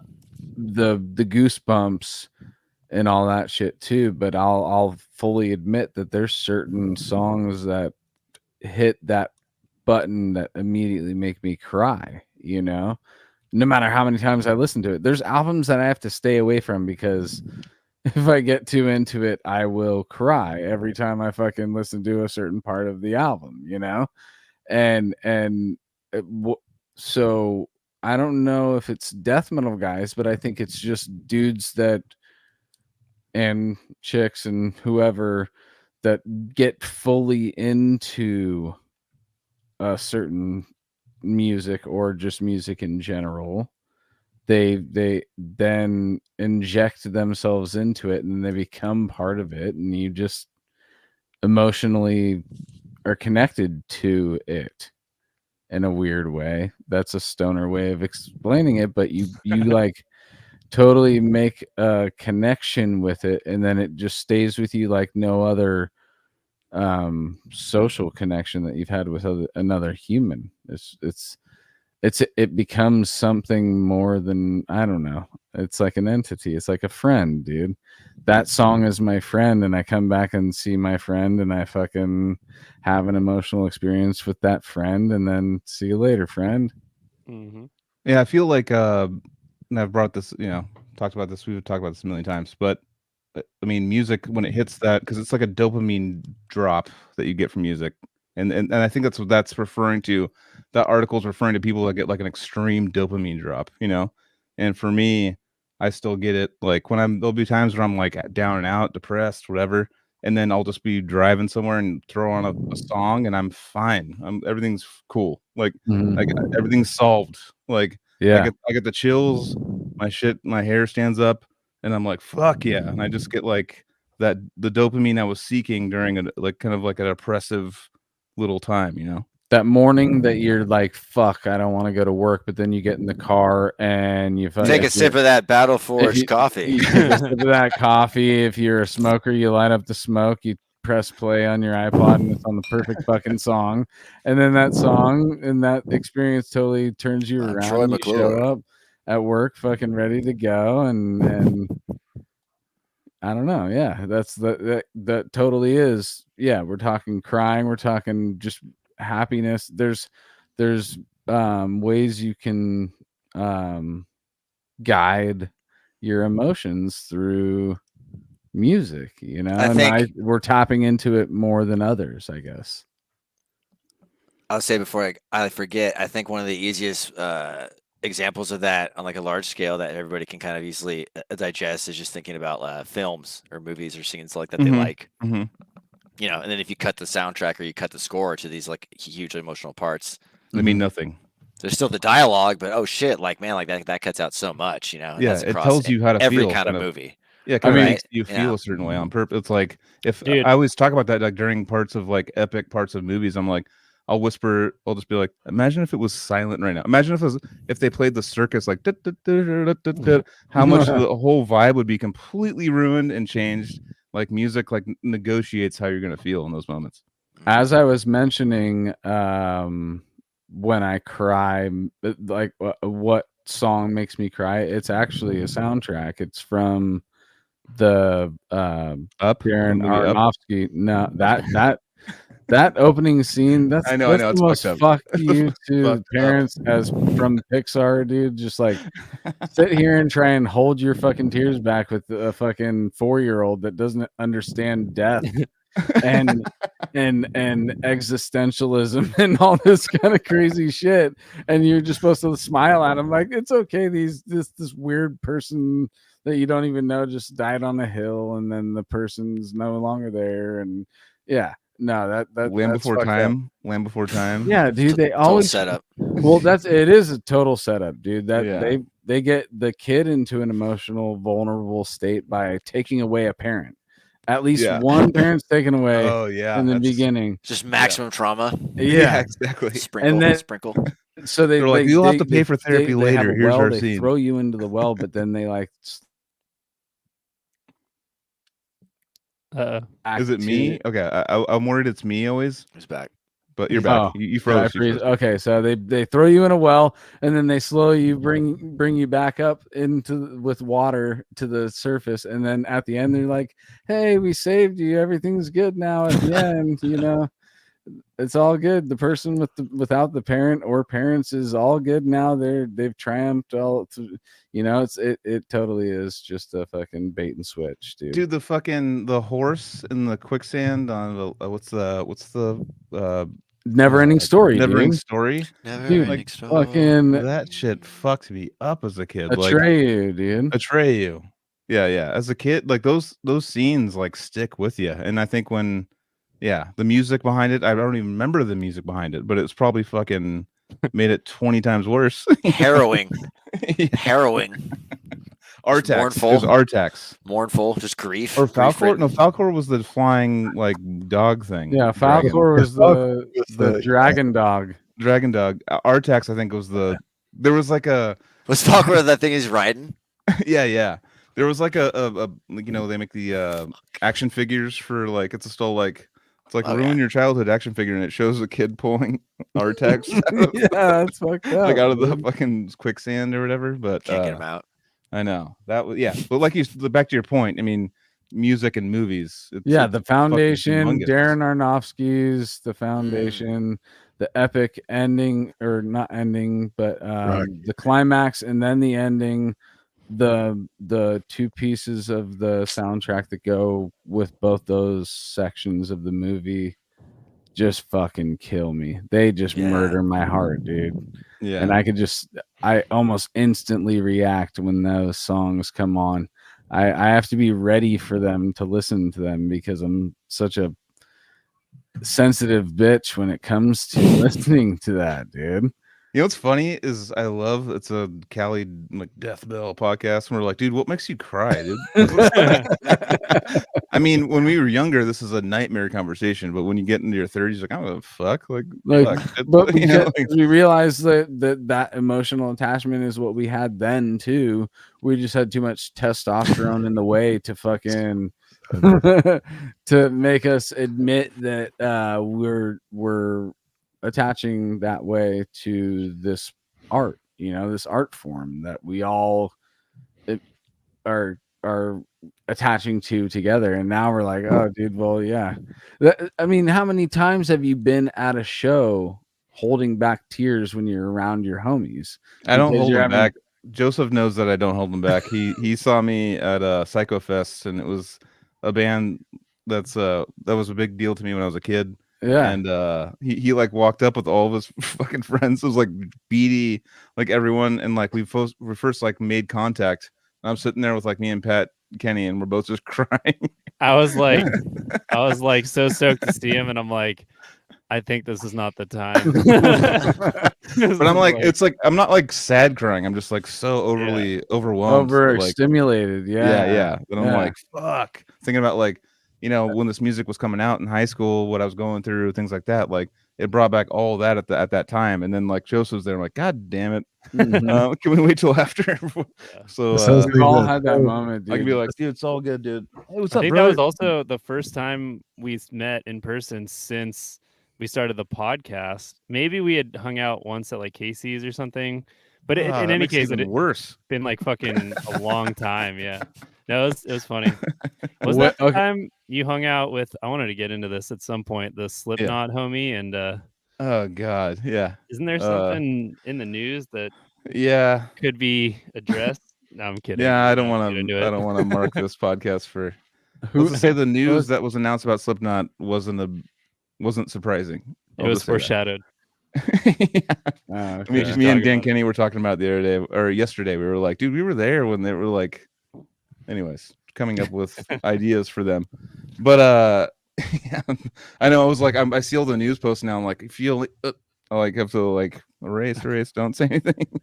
Yeah. But anyways, Slipknot made a big announcement, and I want to hear. I want to hear. I want to hear. Joseph is now playing for Slipknot. Yeah, I know. Okay, so my guess who's gonna play for Slipknot is remember Krim. Were you on that tour with Krim? No. Didn't they already announced the drummer? No, I think it's gonna be. My guess would be Krim from from Decapitated. He plays in like another big band now. Vinny Colaiuta, dude. You already know Vinny Colaiuta. I mean, Marco Minnan played Necrophagus, so it's not like Jack super off. DeJohnette. Yeah. I would be down for shit. Esteparia. You buy a new house. Tony Laurent, no. Tony Laurent, No. he's Vinny Colaiuta should just do it. He could like buy like 3 new houses. I'm sick. It's No, like they I don't know make it's that not much like- money. That's what Corey Taylor says. Oh, So- yeah, yeah. 9 ways. Nah. Forced it. It's like Of course. Slipknot. Come on, they got. I mean, I've had access to see like what these big bands get paid sometimes, and they have a corporation bad. usually. They have a corporation usually, and they get paid through direct deposit. Is how It's it like happens. it's just It's like a getting job. It's getting a job at Walmart. It's like, Yeah, That's there was a member of Fake Slipknot. it could have been Testament, Slayer, or Metallica that I knew. And I was working when I was younger at a bank and seeing what he was getting paid like every day, and I was like, I don't know if that's that much for how many people are there. Like I'm like Jesus, almost $600. I don't know if that's a good day. Like, I don't know, way to but sell it. they might just have like a yearly per diem that comes out. They have a daily payment or something. You know, I have no idea. Dude. But anyways, now that I'm gonna get arrested for that. Let's just speculate wildly on more financial matters. So Burning Palace starts. So right after that. So you got, what was the band before? So Deadly Remains. Deadly Remains. That's right. right. He's on it. So like that's like I said. So we put out like 3 records, and the last one to come out in 2012. Severing Humanity. At that time, I had gone back to school, and kind of like slowing down in terms of playing out and trying to write more and just kind of figure out what we wanted to kind of sound like, because there had been so many kind of shifts and different in like just like the music style to style like from each of the records before. And so we kind of take some more time to kind of digest and kind of like wanted to kind of get more cohesion with what we were doing. So we're kind of getting more on board with a lot of like the modern acts and bands that we were kind of hearing. So for me, that was kind of getting clued in from like James and the band, and like Josh and other people who've been just listening a little more of the modern stuff of like Artificial Brain, like Pyron, and like all these bands like from like the New York area too, and like Replicant and Cognizant, like from Texas, and just like some more kind of bands, Imperial Triumphant, just more kind of like modern stuff too. So we're kind of just trying to like assimilate and kind of hearing some of these more styles and kind of like, I don't know, kind of like noise rock elements or more melodic parts or really more like composed parts, or like, like Artificial Brain is one band that we really kind of like championed a lot of like their writing a prowess and like their style and everything. And so that really like left a mark when we kind of were looking to start writing and kind of were whittling down the material that we had for Hollow, which was the first record that we had put out. And that got picked up by Transylvanian Tapes out of the Bay Area, out of Oakland. So that's awesome for them. So they helped us out just with their support and exposure, and like they did some tapes for us and everything. And then Total Dissonance of Worship, they also picked that up and did a release for that as well. And then for their next record, it's also going to be out on the same label. So for our second album. What was the name of the second label again? It's a TDW, for Total Dissonance Worship. Nice. So is that like mainly their label, or their like stamp is dissonant metal and Like stuff like that? boutique metal. It's like run by the guys in like A Nightmare, and they have like a lot of like really solid acts on it. Nice. So then, kind of in the gap for maybe, so that was at 2012. So this record Hollow, like that came out 2019, like 2020. So we kind of been working on that material since like 2015-ish maybe, or 2013, like with some of like the length of how old like some of the songs are like, or the music was like, they actually made it onto that first record. And then right after that, we kind of have the same thing of riffs that are floating around, and like the pandemic hit. So we were thinking about playing more, trying to get back out and doing that, and being more geared to be able to play out live. And then the pandemic kind of hit, so we kind of had to like regroup, and then just in that span, the amount of music that we were able to kind of gather and get organized, that ended up being like a 12 song kind of like a concept album. So like that's going to be out as our album too. So are you with work you were able to be at home more and write riffs, have more time for writing riffs and stuff? Well, just that, and like just I guess like the lack of availability of just going out or doing anything. It was just kind of, that was one of the things I think everybody was able to kind of spend time on more, whether or not, you know, you wanted to maybe, or just like as an output for something to do activity wise. Yeah. You know, you can only read or watch or do the same stuff, whatever. Especially when it had first really started, you know, like everything's like closed. Like you can't even, you know, you couldn't go anywhere really. It was so intense or whatever. But yeah, so like we're like really stoked. We feel that the new material is just improving on, you know, any and like all of the kind of like the textures and the songwriting and kind of the dynamics that are on Hollow. So we're really kind of excited that other people can get to hear this material. We've been playing new songs live since April of this year, and we're actually playing our last live show of the year this Sunday, the 19th, in Santa Rosa at the Arlene Francis. So that's going to be at 8 o'clock show, I think. So we're going to be headlining that one. It's our first time for Burning Palace doing a headlining set. So we're playing an hour. Got it all worked out and everything. So we're doing like 10 songs. So we're playing, I think, 4 new songs or 5, maybe. I got to check. So 4 or 5 new songs off of like our second album that's not out yet. So you can only kind of hear those live. You're outside of Burning Palace, though, you've got some other projects and non-metal stuff that you do too, right? Yeah, man. I went to school just out of high school. I was really just kind of like, oh damn, dude. So my friend Bob Cook, I'll give him a shout out. He's an OG homie. He says, I heard Burning Palace was originally an Aladdin concept band. Oh, dude. So like that's just a small taste of this guy, dude. He's been roasting us since day one and beyond. So we'll never be rid of him. I can't remember what you asked me. Okay, I got it. Yeah, so just being really into music at the time, kind of post high school, I was just kind of geared towards that, and kind of took a lot of the theory and the music recs at like the junior college just in town. And because I just wanted to kind of like bridge some gaps in my playing, because I was just realizing kind of jamming or going to other people, I really didn't have an understanding of it outside of playing like riffs like from songs. So I didn't know how to translate a lot of like the vocabulary or anything that I really knew on the instrument. So I was like, I want to be able to, you know, come up with a better way to like write my own stuff even. So I got to figure out like kind of, you know, what these sounds are called, or like how I'm going to organize this for myself, you know. So that was really a lot of the motivation too, of just wanting to, you know, because I really have a good time playing guitar, like, or piano. Like piano was actually like my first instrument when I took some lessons, like when I was a kid, and then quit because you get tired and you're just like, I don't want to do it anymore. I want to play basketball. Right. But so for guitar, it was just learning that, and like, you know, like did music theory, have to do like sight singing, like, and all that. So then I eventually made it to SSU, which is in Renner Park, and then got a bachelor's in music and jazz studies. And I know that Casey plays, and like, you know, you school at SF State, I think, right? And yeah. So just for me, just like the discipline of like the other genres, and just the teachers and like all the personnel that I met, having to kind of study and dive into jazz music, which is something that I still really like, and actively working at like a playing. So like I kind of have been playing like with my buddy Diego, so we're kind of just like we're jamming on stuff, and like we have some tunes posted and everything.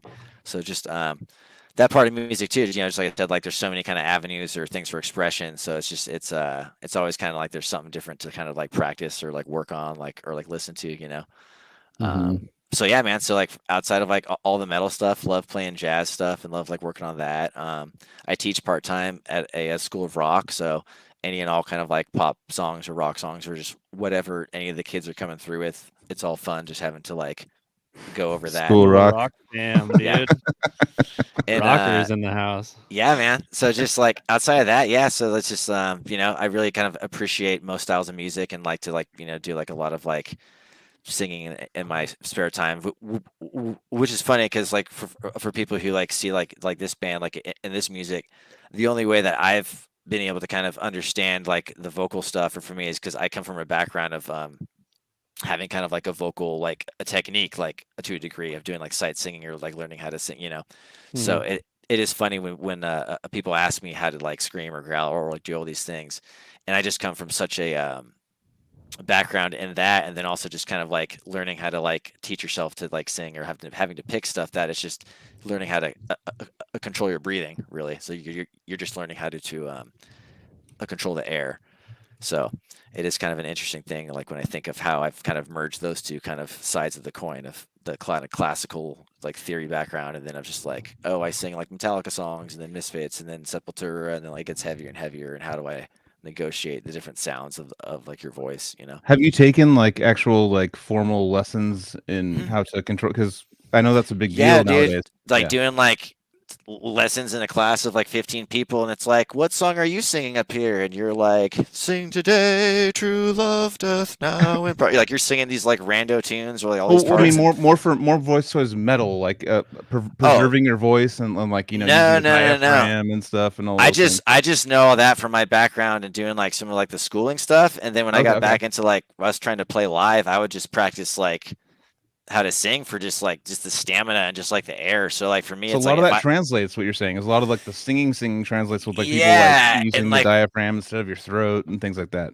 That and like the cardio for me. So like if I'm not doing that, or if I don't like sing like an hour a week, I've really noticed a difference in like the output and how comfortable that I feel doing like the screaming or like the growling and stuff, and just having it feel that comfortable. I think like part of like the psychological aspect, or like that confidence of just knowing that it's, you just feel a little bit whatever, so maybe it is easier. So like there's that kind of tinge to it.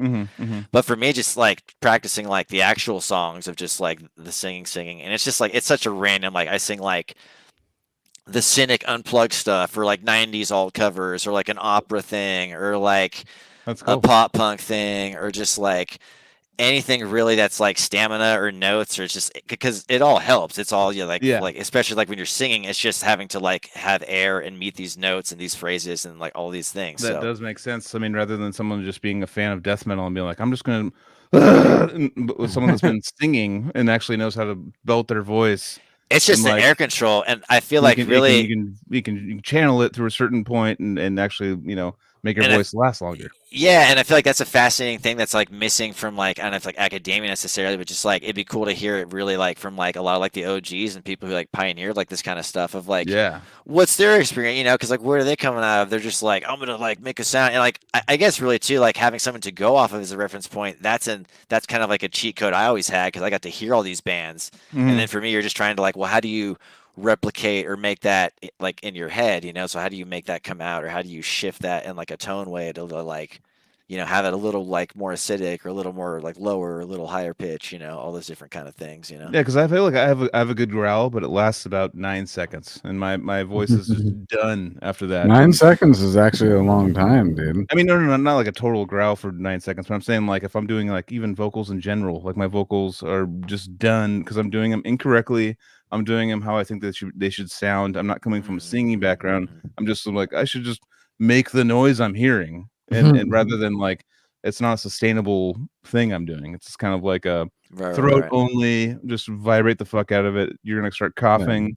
It's like, it doesn't translate to actually like any kind of longevity. So, well, then it's like when you see like the people who are like, so like kind of like iconic, or so like live or active now, who are so good, like, what for me is just the stamina or their craft, whoever, it's like they're so crisp, and you can like hear the articulations of words and all these little things, like like look at like a Corpse Grinder. It's probably like a standout like kind of guy or whatever for it. It's just like, dude, it's like he's like telling you a little story, and you can totally hear everything, or like stuff like that. And it's just like, and the amount of like words like he's spitting out, dude, he's like rapping. It's just like it's so much work that's going on, So I feel like people don't even realize, like, to be protecting your voice and to, I don't know, to kind of like be all in on the story, or like the investment of the moment or whatever. It's like outside of like playing an instrument is the same way, but when it's singing too, it's like it's such a full body thing, because like this is like what's resonating, and you have to pull the air from down here, and like you don't push with your neck, and it's all this like you have to be thinking ahead to like, I gotta breathe before this phrase, and this is a long scream, this is a low one, like there's all these, and like that's why you practice, but it's still, that's a unique output that you have to kind of facilitate and kind of dial in, you know? If a guitar player goes too fast, he's not going to be fucked the next day. You know, like if a singer tries too hard and blows their voice out, they're fucked the next day. So it's like, but you're also playing guitar as you're doing what you're talking yeah, about. exactly. Right. Yeah. So how did you learn to do that? Because I know for me, like, there's two sides of the brain with music, and you watch Muhammad play crazy riffs and do it, and I was like, how? And that when I saw Muhammad do it, I was like, I don't ever want to try it. I got like, that's how far I was like, it's gone that far now. I don't want to like I can't. The TikTok kids are getting it. You're like, oh, I know, it's rough. But Muhammad made short hair cool again when he. Yeah, I know, right? When he cut it, and grew it out again and cut it with the load and reload guys. Yeah, I know, right? But I mean, like when you're starting, like a good tip, because it's more for me than anyone else listening. But I think it's actually very smart. Jesus, I'm drunk. A good question to ask would be starting to learn playing metal and throwing this in front of it, and then work it. So do you basically go into like autopilot with your hands or like a flow? Because usually with guitar players, you're trying to be precise and you're trying to hit the notes and stuff. So if you're basically still trying to hit the notes but also work on the voice, like it's like a polyrhythm. Like your brain's just like, which one do you choose? For a normal person, some people can do 4 things at once, and that's not normal. But how did you start working on that, and how did that start getting like implemented into your band? Yeah.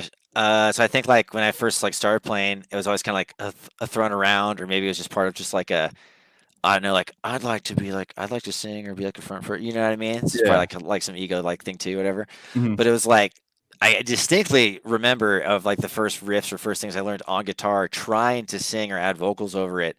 And it's just like you said, like 2 halves of the brain, or just like that kind of a concept, and it was just like impossible. I mean, I'm talking to like Black Sabbath, Paranoid. You're sitting on notes, multiple bars. Yeah. It's a steady rhythm. You're just trying to add something. And just for me, like, 10 times, 15, like 20 times in a row, I would start like one or the other. I would keep playing and stop singing, or start singing and stop playing. Yeah. And it's just a matter of, you just have to have it lock or skip over or catch over enough to where then you're very juttingly getting it. And it's not in time, or it's like you said, it's very kind of like angular, like it's not smooth at all. So is it a muscle that you work out that, like, let's say you're working on Paranoid and you're able to do it finally, then you bring it to metal and you're able to play a riff and do this one riff while you sing, but now you're working on many other riffs. Is it something that muscle's now strengthened, so now you can do it for other things? Now it's a skill that you've worked on, where now you can apply it to other riffs and other parts of the song? Or is it still for every one of those riffs, is it still that struggle? It's still new. So if it's new, then that's still a struggle, and it'll still just be like, I mean, if we're rehearsing and I'm adding vocals and stuff, and I'm playing, it's kind of like, well, definitely I'm going to miss parts, or it's going to like, I'm not going to whatever, like that's like a goes without saying. But I feel like just in the amount of experience of just all kinds of just genres of music, and like I said, I think a lot of things too, of like musicianship wise, like there's so many techniques or facets or ways that we make sounds or textures in like metal, or the kind of metal that we like or are into, that there's so many things like that we're pulling from. Like we're doing strumming, and we're doing like singular picking, or like little like bluegrassy like a picking patterns, or we're doing like these little like string skipping, or we're doing like strums or flakes or rakes or like whatever. So it's like in the experience of playing all these different genres, and then just having to line up those rhythms of just, like a country song and like strumming over or whatever, any of that, it's all like, for me, when I step back and I'm able to kind of do it, if I'm doing it right most of the time and it's sounding good, it's more of like I'm hearing the song in my head and I'm doing it. So it's that kind of like cohesion of like, okay, like we're starting the song.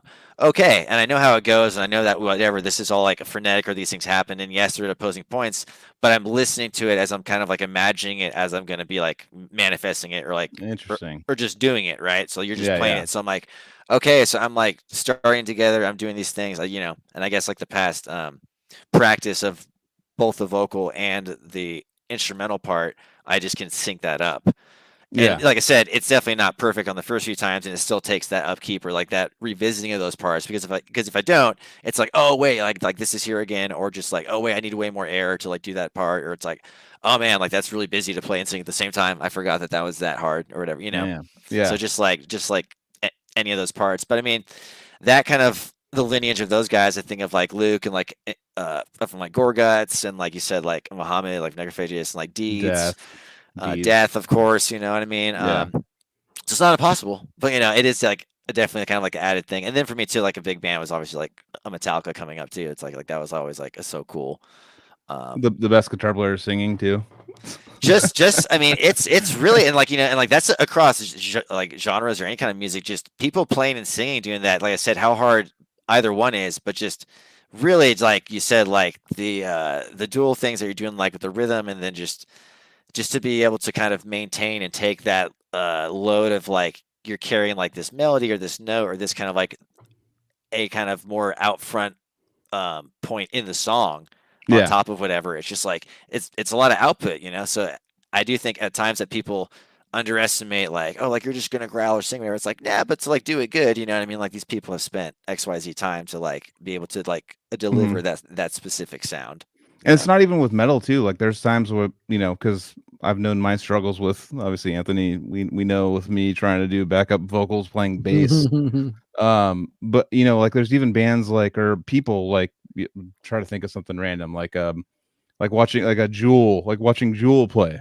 And like it's only her and the vocals. And if she hits a dead note in that G chord, everyone's gonna be like, ugh, it's gonna fuck up the whole thing. And to me, that pressure it's just so paramount and huge, and it makes such a big difference to me. If you miss one chord change and it doesn't, like, you miss one note in it, then it, to me, I mean, I was like, up, you know, as a listener, I'll be like, because I'm obviously like listening to a lot of crazy technical things. I'm like, up, that note, she didn't hit that note very well. And like, and that's the same, but me being like that, I put that on myself, and I put, you know, like me being in a position, I was just gonna say that was your perspective, because we were putting a microphone in front of every person in Odious. If you really think about it, everybody on stage had a mic in front of them, and we all contributed. We were changing time vocal signatures noises like 10 times a song. So I was like, and like the changing of time signatures, and like, oh fuck, and then that was the part where I had to come in, and I was like, I don't want to like get in front of the mic, because I'm like, I'm more worried about, that's a little like extra cherry on top, is that, you know, the backup vocal. But for me, like playing the song right is all I care about. I don't like vocals, you know, backup vocals are cool and all, but like hitting those notes, you know, for me. Man, this is a little off, but I listened to the new Jimi Hendrix album that came out. It's like a live album that they, you know, found in the archives. And Noel Redding just brutalizing the songs with his British backup vocals. Jimmy's just so sick, and just he's like got the swag, and then it's just like, let me stand next to your fire. It's just like, oh man. Or just chewing those words. Yeah. Or at that outro of Purple Haze, he just like, purple haze. He just says it over and over. It's just like purple haze. Yeah. Oh fuck. It's like a phone book. And it's a listen, you know. There's some great stuff on that, and it came out on my birthday of 1967, so I was like, I have to listen to it. Nice, dude. But That's shout awesome. out bass playing backup vocalist. I mean, guitar playing backup vocals, Jesus Christ. That's why I'm so interested in the subject. So basically you're just saying, if let's say you're getting into it and you're brand new to this, like to playing like this, so it would be getting the riff down, like back of your hand down, and then being able to like insert, like put the riff over here in the brain, so it only takes, you know, 1/3, and then put the rest towards vocals. Or yeah, and like I think probably on like a technical aspect, you probably are like can already play it fine, you know what I mean? So it sounds like from like lack of like vocal stuff, it's probably that is just you maybe like, you know, like you're like kind of like fixating on that. So I would think like even if it's like growling or whatever, I think you just like for most of the time, like for most people, and like myself included, because if I'm not, like I said, if I don't have like my practice, or I'm not able to kind of hear myself or gauge that just makes me feel like a little bit more confident. just singing, or like you said, getting used to like I can only do like for 9 seconds, or like hold a note, just getting used to like where you're at or what it feels to like do air, and even just not even doing like the growling. So just like building up, even like if you sing in your car or something for 15 minutes or 20 minutes, like you notice a difference like then when you go to actually like sing or like do notes, you know what I mean? So it is kind of like surprising how like a little bit of time. So I would say too, it's just a matter of having to like practice of just like match singing just the syllables songs with you no like. changes. Is that something? Match syllables with no Oh, changes? sure. Yeah. So like, right. So like that's a really kind of like a common thing too. If you're hearing like a parts in a riff, that's just going by, like a da da da da da da. You are, you can do that all the time. Or then you can sing over it, right? If you're holding notes, right? So like those are all those cool mix and match points. You ever sing like in a different kind of signature than what you're playing? I think that kind of happens invariably when I'm singing longer notes over like the phrasing. I think that maybe happens more on like the second record that we have that's going to come out. But that definitely happens. I mean, off the top of my head, if I think about that, it doesn't seem that way, but I'm sure like in a technical way, you could probably count some or like find some that that makes sense on. You know what I mean? I think there's a riff in one of the newer songs that's like in 5/4, and I just kind of like come in on like one and or like beat 2 or something, and then I just end up doing that. So like that's where the phrase starts. It just starts just not on the one or whatever.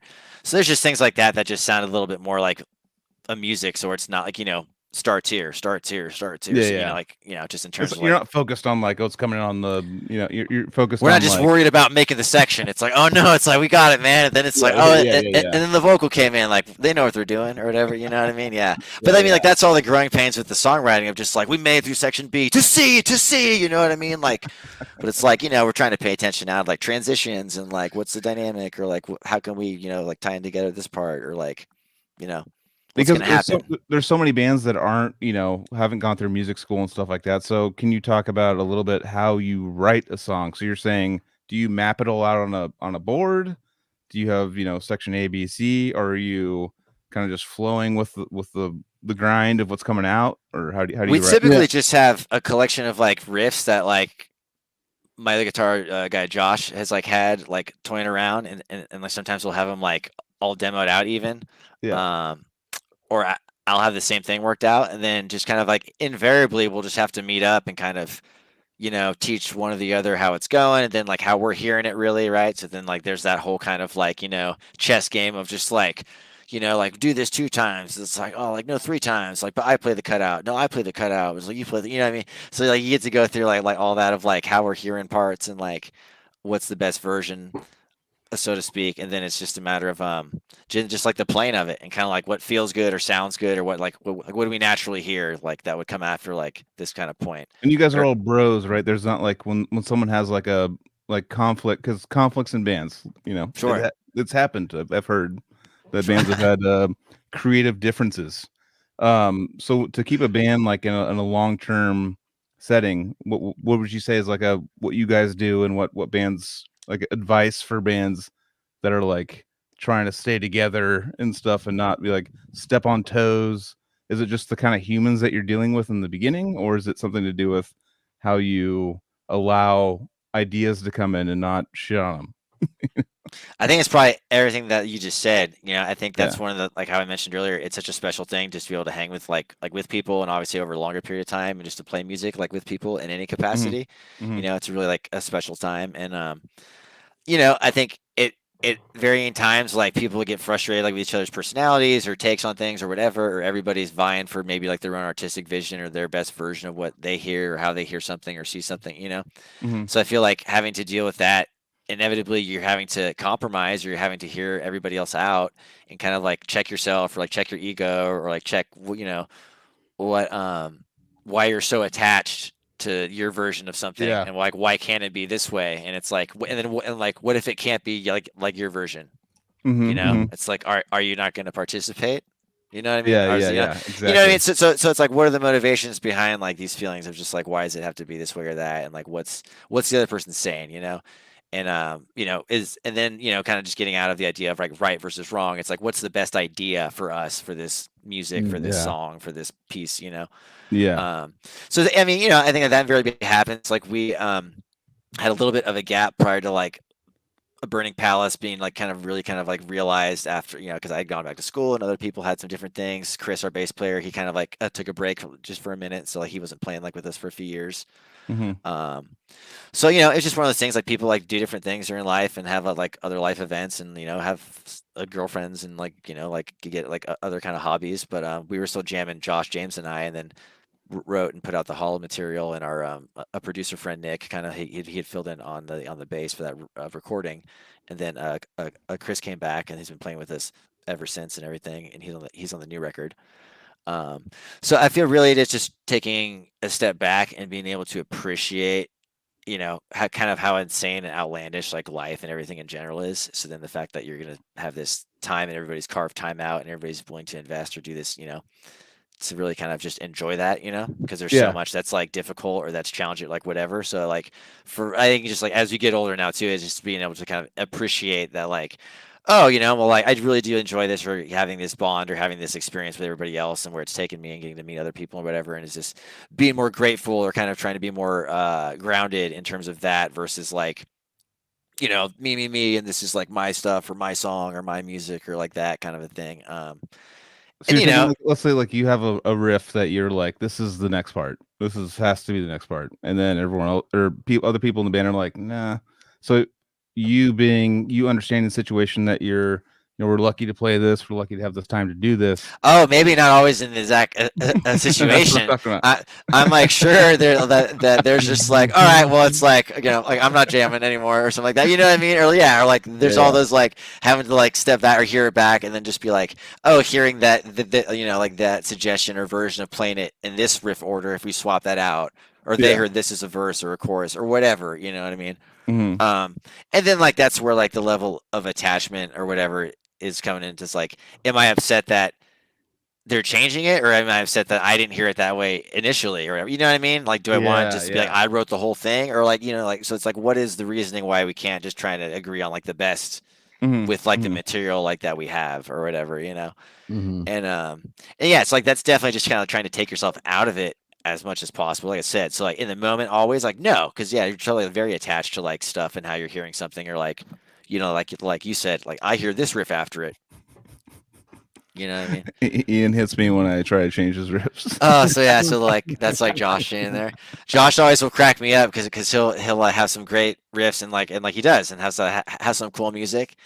And then he's the king of this, dude. He's the king of having them and then forgetting them completely. Completely. And he recorded them, wrote them, recorded them. It's on record. We come back and try to play with them or like play it at a jam. He's diehard that we're changing it on him and that he recorded it differently.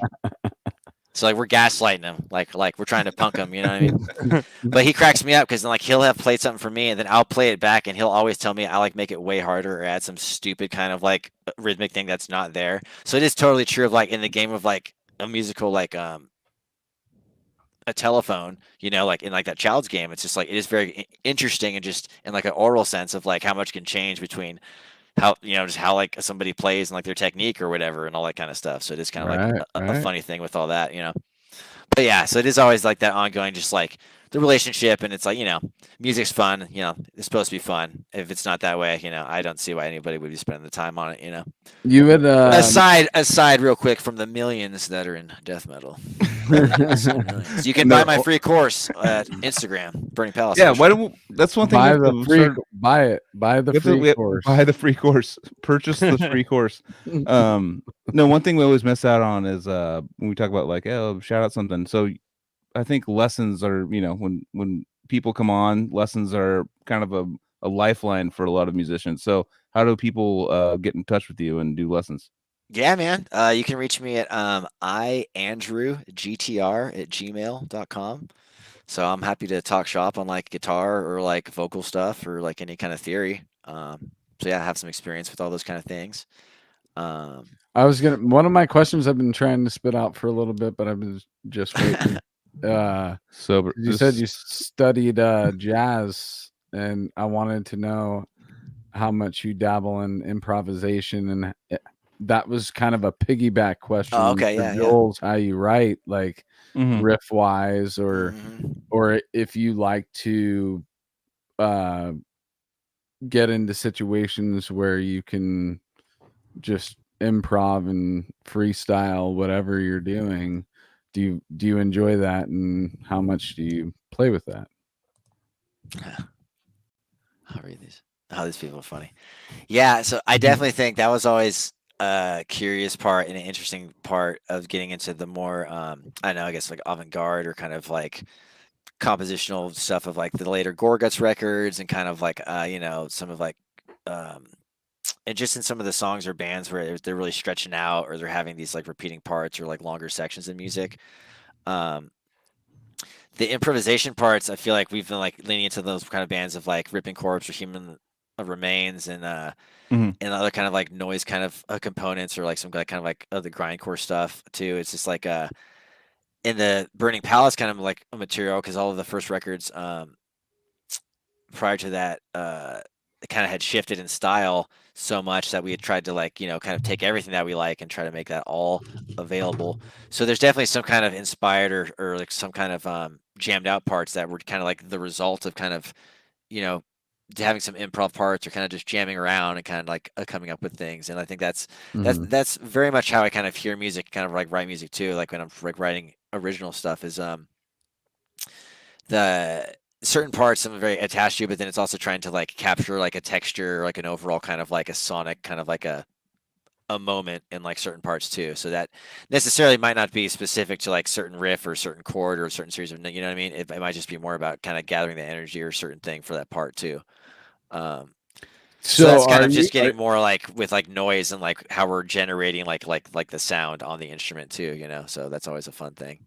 Are you comfortable in that element though? Like could you sit down with a jazz band and play a song, and when it becomes your time, just sit there and improv a solo over a rhythm that they're playing for you, and then get out of it and end up jumping back in with the rhythm and then onto the piano? And yeah, man, sick, dude. Yeah, it's a fun thing to like just kind of hash out. It's like the composing like in real time just kind of aspect, Right. So that's always a fun thing.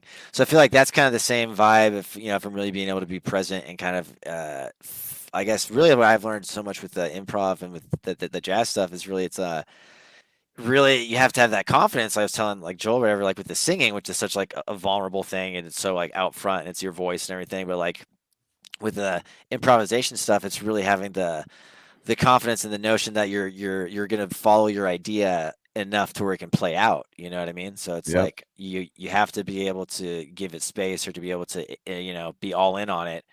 Because like if you aren't, well, it's like obviously it's not going to happen because you're the person who's like you're singing this out or like you're making it up, right? So that's one of those cool parts about that, and I feel like that's just adding to like the kind of the risk or like the fun of like being in the moment, like an in person. And I think when we kind of play our tunes live, there's a certain like level of parts or like in like some of the riffs where I might do a different harmony thing or like we kind of embellish things or do like like little like jammy sections or whatever. So we definitely like to kind of not have it be too stiff or sounding too kind of hyper. I guess like stiff just would be the word, you know what I mean? Like we want there to be like that level of kind of grease and kind of chaos to it, you know what I mean? It has that. Oh, go ahead. I was just gonna say it does have a healthy human aspect to everything. Right. But in a great way. That's actually a compliment from us on this show is that having a human aspect to your recording, that's already a plus in most of our eyes because we're the old guys now from the 90s, Right. And but it does have that grit that you're talking about, but like I said, in a good way, like the kind of grit that I'm looking for, Right. Well, dope. Yeah, because we definitely try to have like the ferocity captured just like in those takes and then just live too. So we've been really trying to put in some rehearsals. We have this like last show of the year. And I mean, just like in the last few months, we got to see like Cryptopsy live, got to see Cannibal Corpse and Gorguts. I mean, we've got some really good reference points just to pull from. Just like, dude, just hammering down live, man. Just so powerful and such good playing. It's just like super exciting, So that's really cool for all the younger folks that these bands are still around and that some had reformed and are active. You know what I mean? Because that was crazy. Just to think about growing up. It's like they weren't even playing. You know. It's like similar to going to Jesus, wrong button. It's similar to you know, like going if you're like wanting to write movies and coming out of a movie, you know, like these cool movies come out and stuff like that, and you're like inspired and shit, and like coming out of it, like, you know, because movies have this way of when you walk out of it, kind of like, oh, I have this weird inspiration. I don't know why. Yeah. Some sort of like seeing this piece of art in front of you, and you're like, oh, I need to go do more things, and seeing all those bands that come through, you're just kind of like, fuck. It kind of like puts you on hyperdrive for kind of. I'm listening to you guys the whole time, by the way. In the background, it's fucking red. Burning Palace is sick, dude. Yeah, I mean, because I basically, like, you know, I got off work, went to dinner, came back, and I had like 10 minutes, and I just threw you guys on real quick. I'm like, fuck yeah. I could tell like you guys knew like the dissonant chords. I loved it. Like that's like my favorite thing is like this. I mean, you know, diminished chord or just like crazy dissonant things in metal are like my favorite now. And do you listen to any kind of like prog metal? Because to me, like as I get older, as like an older gentleman that's about to hit 40 in about a year. Nah, we still got a whole year, dude. 8 months. I got 8 months, dude. For me, like I've started, you know, Rush. I've always loved Rush, and I've loved a lot of the prog bands from the early days and stuff like that. Taking a lot of influence from them. For me, I've kind of found myself going towards kind of like the old proggy metal, just because like the ideas in that are fucked, like with timings and shit. And I'm like, I don't even know what the fuck you're doing. Like I've no, and they're like, they basically have all these cool ideas that I think I'm seeing death metal kind of adopt slowly but surely. Do you dive into other kind of styles of like of prog metal or any prog or yeah, anything? dude. When you're describing stuff, I thought you were gonna like pull the neck down and have like the Steely Dan tattoo or Oh something. no. I mean, my dad. That was one of my dad's favorite bands. I was like, I'm getting older, dude. I had to rep. Yeah. It's No, like, yeah, dude. You're like small Asian. Steely I got Dan, it, dude. Just like Green fucking Book, Steely. dude. But no, man. Like for the prog stuff, I mean, I guess aside from like the death metal bands that kind of added that or had that flavoring kind of happen, like, you know, it's kind of like Death Human. That's a huge thing with that. Yeah, and, like, yeah. obviously, Yep. like the Gorguts material, and then those guys coming out. With Cynic, that's a huge band, like for me personally too, just in terms of like opening like my ears and like just like my mind and stuff to everything. So like they're just writing on like a focus. That was one when I first heard it. We like went down to like Amoeba Records in like Berkeley, I think, and we got that, and like I got that in like Schizophrenia, like by Sepultura, and like yeah. Blessed Are the Sick, like Morbid Angel, and we're just Mhm. blasting them out. Like my dad's like spare car. It's like a shitty like 90s like Steven Seagal like a drug dealer movie car, like a 90s like Dodge Spirit, dude. Just has the aftermarket stereo in it, so it just fucking thumps though, dude. We're just blasting this shit. What was John thinking about that, dude? Oh, he's down, dude. He was hooking us up with it, dude. He's like a fucking rad ass dad, dude. He got it for like $1,000 off of somebody because they were like it's like some like a grandparent's car, and like they didn't drive it or whatever at all, you know, no miles. But dude, so like first time like blasting Focus has like the vocoder like meow meow meow, and I was just like, nah, dude, this isn't it. This like, come on, man, like, come on, dude, like put the other guy on, you know what I mean? The other guy, huh? It was just a girl at the time, or like just kind of a thing, right? You're just, you know, yelling, yeah. And so once it could finally, you know, it had hit like a little while after I'd had it, and I was just like kept reading. Oh, everybody talks about it, and like, oh, like, you know, Sean and Paul are on Human and blah blah. It's like, all right, like we'll try again, you know. Then it's just like, you know, yeah. Once it hits, like, yeah. So just like the musicianship and all that. Then like once I started to study music at like the junior college, I was way more open to just all kinds of stuff and just getting to so much music. But for prog metal stuff, I mean, they were a big act, but I think Animals as leaders is huge too, just in terms of like they were kind of coming out when I was like in the same age, like a kind of category, and just his style and just, at least for me, just like extended range guitar and actually kind of like making use of everything. It's pretty unique, and I don't really see a whole lot of people who are able to kind of do that. Did you ever see him with Reflux before Animals? No, I never saw him with anything but with Animals. Yeah. But they were, I mean, when I saw them with Animals, it's just crazy, and you're just like, fuck, dude. We like, did their first tour. They were like opening for us, and that was, I mean, also like he was filling in for Born of Osiris one tour. Right. But yeah, seeing him, I was like, my brain was just kind of like, just question mark, was like, what is going on? Like, I don't like they would set up in the backstage and just practice the whole time. They would practice for like 3 hours before they went on. and they would play their set. They'd be like second or third up on Summer Slaughter, and then they would come back, reset up all their shit, and play for like 6 more hours. Doing the like, cool down. Got it. Yeah. And like I remember Dude, it's hosting all the crazy. time, like he'd constantly be like, "Hey Joel, you want to like do a lesson?" I was like, "Nah, dude, I don't know." I was like all scared. I was like, "I don't want to do a lesson with you. You're all good, dude. It sucks." And I remember like looking back on this now, I'm just like, Jesus, and what the star he is now. I'm like, well, fuck. I mean, I would probably say no again, but just out of being scared. So I think like Animals as Leaders, for me, Dysrhythmia, that's another super incredible band, incredible roster. Obviously, the personnel and like who they're playing with, and you know, Kevin and Colin and Gorguts, and Colin's a million other projects and everything. And same with Kevin. But yeah, so like just their records, I've got to see them live a few times. I got to catch them at Elbow Room SF before it closed, which is like upstairs, like up those fucking stairs. I don't remember, probably. I think wait, this Dysrhythmia. Yeah, it was like 2012 on the Tessa Submission Tour. Dude, we probably ran into each other. For sure. They didn't play till like 12:30 at night, dude. It was sick. Like some band from Portland started at like 11:30, and I was like, "Fuck, dude, this is gonna be a late show." And it was because like for San Francisco, like at least that's like it's still like they're always shutting shit. Like it's like not like a 24-hour city. It's lame. Like everything's closed at 10. Yeah. But like just maybe like went on like at midnight. It's like these finished at like 2 or something. It was sick, dude. It was fucking cool. And I'll argue that upstairs at the Elbow Rooms got good sound. It was, dude. It was fucking sick, dude. That was a good time. So I was glad that I rolled out there. Okay. So like them, and then just like I guess a lot of older kind of like I guess any prog stuff, and just I mean all like you know a lot of kind of the classic metal or like hard rock, and like a lot of like grunge stuff's great for some of the soundscapes and just like ethereal like kind of quality is Big Alice in Chains and like all of those kind of guys. But for prog stuff, you know, I'm big on like a lot of classical stuff too. So like, you know, a lot of getting into like the 20th century stuff gets really weird. You got the Schoenberg and like Penderecki and just some of the 12 tone like 20th century stuff that I got to study.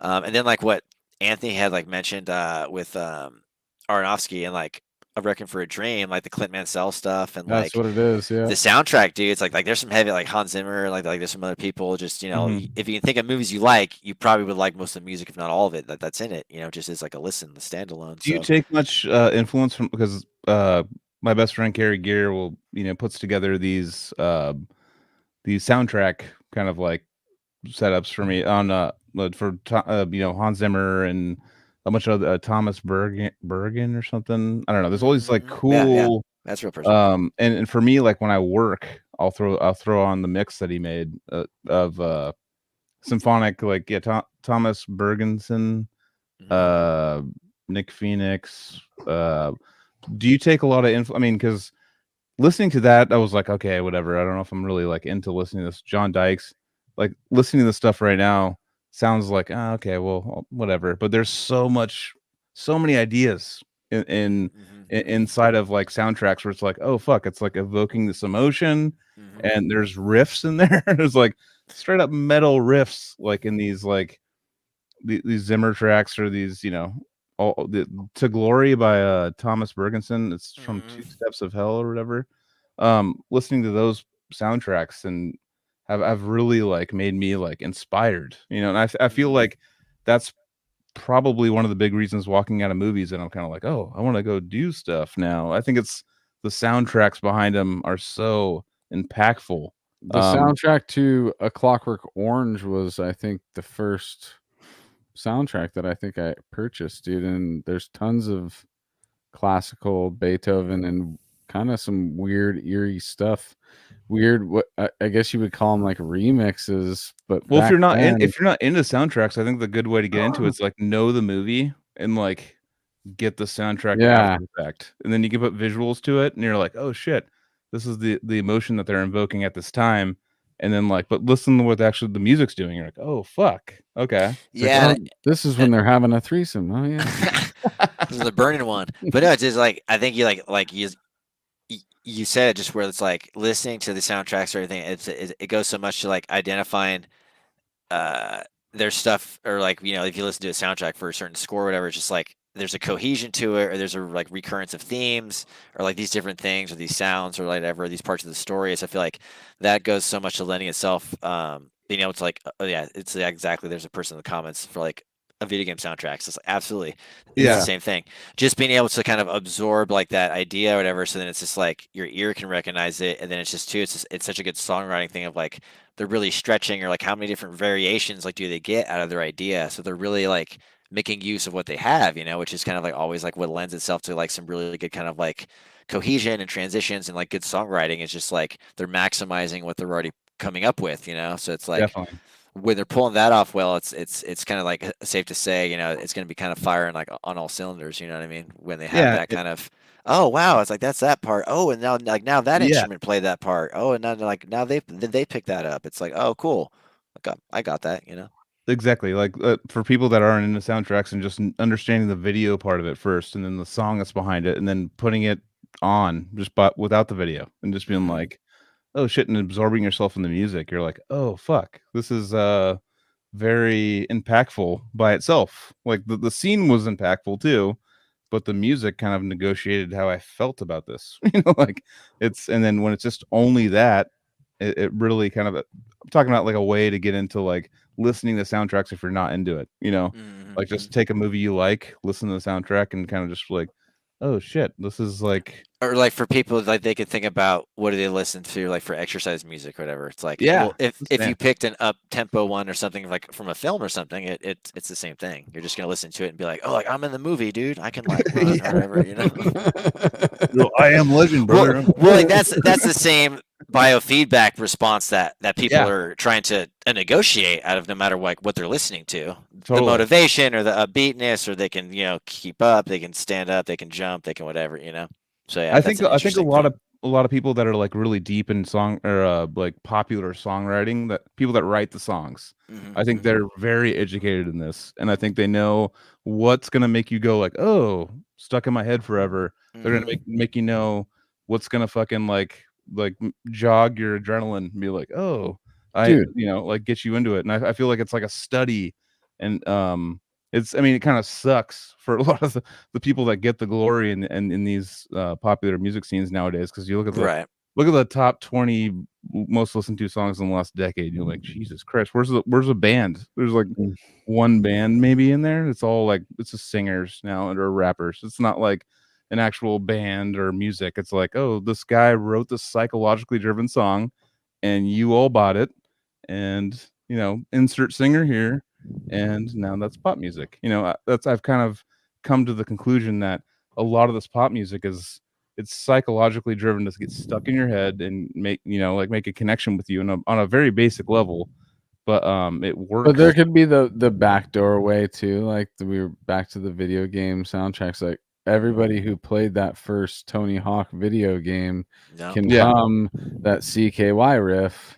Yeah. I mean, the 90s were sick, but I'm talking about like, no, I'm just kidding. But that snuck in the back door because I wasn't a CKY fan before that, and then everyone knows that riff. If you started at like the 3 notes, I know exactly where you're going with it. It's like crazy. And that's what it is. It's subliminal and Silent Hill. Just, exactly. Those groups that Mega Man. Just go back to Mega Man, dude. Castlevania 4, dude. Yeah, dude. I have that from Mondo. I have that vinyl, dude. Yeah, it's fucking sick. Or 16-bit or 8-bit, 8-bit or 16-bit. They made that sound like sick as fuck. Yeah, dude. Old Sonic the Hedgehog. Dude. Oh, it slaps, dude. So good. Yeah, the Sonic, dude. Mario, the Mario theme, Super Mario 3 or some shit in there. It's all pro musicians, just like getting there with like an 8-bit going, like they have a little keyboard, which is a random thing, because there's this jazz drummer who I follow who lives in New York, right? It's just kind of this super random, and I just saw his post the other day. He's like, "Hey man, surprise EP coming out," and it's him with like a guitar player and a bassist and like horn, I think, or like maybe a pianist. But I shit you not, dude, the water level from Castlevania 4, like the dude, their improv of this song, it's like the same key and like the same lick somehow, dude, and like that's what I heard it. That's what I recognized it from like my musical bank or whatever. I was like, oh shit, like that's like the mode or the sound or the scale from like that part of that and it's just cracked me up, dude. I text my brother. I was like, dude, I heard this jazz thing. Like I sent it to him. I was like, it's the Castlevania water level, right? You know, That's so sick. the Just like stuff we those have little Easter that's eggs floating in there. around in there. You know, Yeah. No. The Easter eggs There are is- huge. Dude, when you find two things that sound eerily similar or almost identical, dude, I found there's a Rhapsody song. I won't remember the name of it now. And then the intro to Tim and Eric, there's a solo in a Rhapsody song that almost is like note for note for the first 5 seconds, dude. It almost is so close. I'm like, I think that Tim and Eric might be like, trolling them, but I don't know what came first. I should have more information if I'm going to bring it up. God damn it. I know I'm No such one a does. dork nowadays with music. Like with these prog bands I listen to, I'll like be listening and I'm like, there'll be like something like that thrown in. Like, oh, they hinted at like an old Castlevania or like a song from their first album. They did one riff of it and went back into their song. And like, I like those little, as I get older, those little Easter eggs of like finding like, oh, I got it. It's like reading a book or something. Be like, oh no, I understand. I'm making the link myself with my ears, even though I have one good ear. You But, get so many of those in hip hop and samples though too.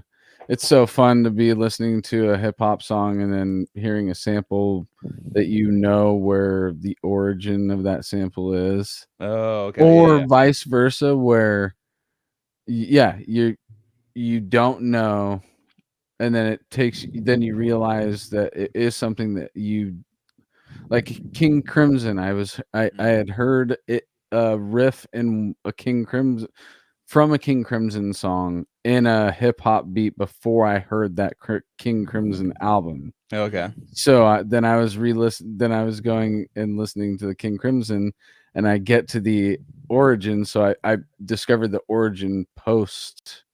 Like through the music, you found the origin. And I was like, oh my God, dude, that was on this one song that I didn't even realize that it was a Crimson riff until I actually listened to that album for the first time. And thanks to Odious for introducing me to King Crimson. When you were talking about being old guys into just getting into like prog, I totally was like, Joel and I are just gonna retire and listen to Crimson and Rush and fucking just hang everything else up, dude. We found out recently through our group chat that King Crimson. Also, by the way, I need to check this out. So the main course of artwork is People of the Lie. I could hear that. I need to roll back and listen to that. Yeah. That sounds rad. People of the Lie. Damn, why is my brain not putting that together right now? But King Crimson they just released a new. They did a same thing Rush did actually. By the way, we were talking about Rush. Mhm. It's the smell. Well, what's that from again? It's the smell. That's Matrix. Yeah, dude. Is that what he said? Oh, shit, that's great. But like, the only reason why I know that is because the first video I've ever watched on YouTube was called The Fart Matrix, and it was yes, dude. It's Andrew so Packer, classic, dude. Yeah, Andrew Packer, like he'll be on next week actually. By the way, Shout Andrew was like we had YouTube and we're like, what do we search for? And he just goes farts. That's all he searched. That was the first thing he searched for, and it was the Fart Matrix, and it's still on there. It's like a bunch of Matrix scenes that are fighting and farts are happening. Yeah, and like great fart and video. they're like, it's the smell. That's Do you remember like the old school era, that same era of like the internet with like the GI Joes? Oh, dude, the GI Joe shit's so good. That was pre YouTube, right? Yeah, it was probably like E-bombs. It was probably like before that. Yeah. It was that kind of bullshit. God, that shit was. I would show that to everyone. I know. You're just like, you're desperate and you're showing people like this is the coolest shit that you're hipping them to, and they're looking at you like you're so crazy, and they don't want to be your friend that much anymore. But you're like, hey kid, I'm a computer, and it's like, dude, that shit was so funny at the time. Dude, I mean, the it Native still American is, guy dude. like rolling the kid, just going like he's all and start rolling the kid. It was All of the overdubs were so fucked, dude. When they're on the raft and the guy comes out and he has a helmet on, you still can't hear him no matter what. It's all just chaos. It's funny dude. because it's a comedian that did that, and I was listening to a podcast about 3 or 4 years ago, and he's like, "Oh, we did these GI Joe things when we were younger, and they like exploded." And I'm like, "Shut the fuck up, dude! I was all about crazy. that." Yeah. So just look up GI Joe overdub on YouTube, and hopefully you laugh. One of the I would first- actually like amongst the first viral videos. Yeah, I Yeah, would it's old like school. literally like find friends through that. I would like show that to them and like Cry. yeah. I mean, there was a whole scene before YouTube of trading, VHS, kind of like tape trading for metal, where that's how South Park blew up. That's how there was that one of that kept rolling around that was Elvis just wasted on stage. Have you ever seen that one? Where he's just all like wonder if you get lonesome in that, and he's all plus tax. Yeah, I do. He says he goes like plus tax. Signs off. Yeah, it's like, dude, I was like watching it, but it was a VHS, so there's no like, I knew there was no graphics that can be involved with this. This is literally Elvis. Yeah, like this is literally Elvis losing his fucking mind on stage. And then it's funny because he goes through it's like a whole song where it's supposed to talk a bunch and like be cute in the beginning, and then he goes into the song, and then he just like blubbers over all of it and just goes like, oh, and you came back too, and you're a fool. and then all of a sudden, and then it goes into the song, and he just nails it. Yeah, damn. It's like, fuck. Did you see Did you see the video of Aaron Lewis from Stained? He did "It's Been a While" twice in one set because he was too fucked up. He literally played the song, and then later on in the set, he played it again. Well, it's what Limp Bizkit. I actually just missed this. I was trying to get into the Aftershock Festival. Long story short, I bought the tickets for the wrong day, so I was there, and me and my fiance had to go back, and we were trying to find. It was the Tool day, and we're like, all right, let's go see Tool. Our friends are all going. Let's go, and fucked up. Had to go all the way back to the fucking hotel. But that was the show where fucking Fred Durst came out as the new metal cowboy and came out as like a cowboy going, "What's up, y'all?" Like, and I was like, "Fuck!" Of course that's the show. Like he was, and they played. Carrie and Trevor told me they played Break Stuff to open, and then they closed with it. Oh shit! They played the same song to close. Damn, dude. I'm like, we got one more. that's some balls in a funny way. That's a funny thing for a new metal band to do. Like, it's like, dude, we're known for like a few songs, like, globally. Let's just open with the biggest one and then close with the biggest one and see what happens. They should have closed with the Method Man one, dude. Come on. Oh yeah. Oh hell yeah. What was fuck? I remember that song. I can't remember the name now. And Together Now. And Together Now. What up? No, that actually is a really good song, dude. Meth is sick, dude. That would have been fun, dude. That's great. That was. Did you ever get in? We've kind of skipped over. Now everyone's gone that hates new metal and never went through it. Did you ever go through that phase at all? I mean, at your age, dude. It was funny. I guess for some of the popularized bands at the time, like I didn't get into them, like it never did. From I guess like Five Finger or like Disturbed, kind of, or like Lamb of God, even, or kind of right. No, yeah. So like Korn, and like that kind of stuff that's coming out. Yeah. That was like the heaviest stuff, and it was commercial. So we're like, obviously as a kid, like we're seeing it, like if anything. Yeah. So that was definitely kind of like hook of like, oh, like what's music or heavy or like heavy music or whatever. Yeah, I think earlier ones is probably more like Korn and Limp Bizkit, like too, honestly. Like Linkin Park, that was a big band too. Like that was like fun, or like that was like, oh wow, dude, and like for like newer, like younger stuff of like that variety, that was kind of, I guess, heavier or like leaning towards metal. How old were you when you ran into that stuff? So that was probably like 12, 13. So so that's like 2000, 2001 too, like that kind of era kind of thing. 12, 13. That music naturally finds you at that age, dude. Yeah. Exactly. You wanted to be an adult and like look out and branch out, like I said. But then at the same time, like that's not like my parent, like your parents don't know about that, or like mine didn't, right? So it's your own thing, or it's like its own thing. So it's not like a hand me down. John, you didn't know about it. No, dude, that's the worst thing. He's a total like a music lover, dude. Like he'd have the subscriptions, or like the back when the CD things would like send you like the auto mailers. Oh, he would always open them and burn them and then send them back, dude. So it was always just like the classic, just like bullshit. Like, oh, you're gonna keep sending them. I'm gonna keep making copies of them, dude. Like, all right, I want to know the percentage of people that got those Columbia House like 8 CDs for free. It was like the same thing almost, dude. because I got 8 CDs for free and I was a child. Oh, sick drummer, dude. Mudvayne and Taproot. Oh yeah, my dad loved that shit too. Yeah. Those are in there, dude. Oh yeah, For sure. Saliva, dude. There's a funny one too, dude. Yeah. Kind of like more like the rock metal or like the Fox rock up here, like the station called the Fox. Click click boom, click click boom. No, that's like Clutch or whatever, but they're having a go of it right now too. No, I don't know about Is it Clutch. POD? No, it's not Clutch. That's it's a different one. I can't. I think think of it's it now. Saliva. Click click. Might boom. be too. No, you could be right. Click boom. You could be right. A POD. There you go. Yeah. They're rocking out. They're rocking out Fucking the time. Danny's old drummer from Suicide Silence is in POD now. Oh, okay. He's the drummer of I think really like our first noticeable show thing too is like in 2009 we got to open for Napalm Death in like San Francisco. So it's like a pay to play deal, but like we like bought and then like sold all our tickets at like a house party and then like a DNA Lounge show that Exodus played. So like we made all my money back. Cool. I'm not out $1,000, you know.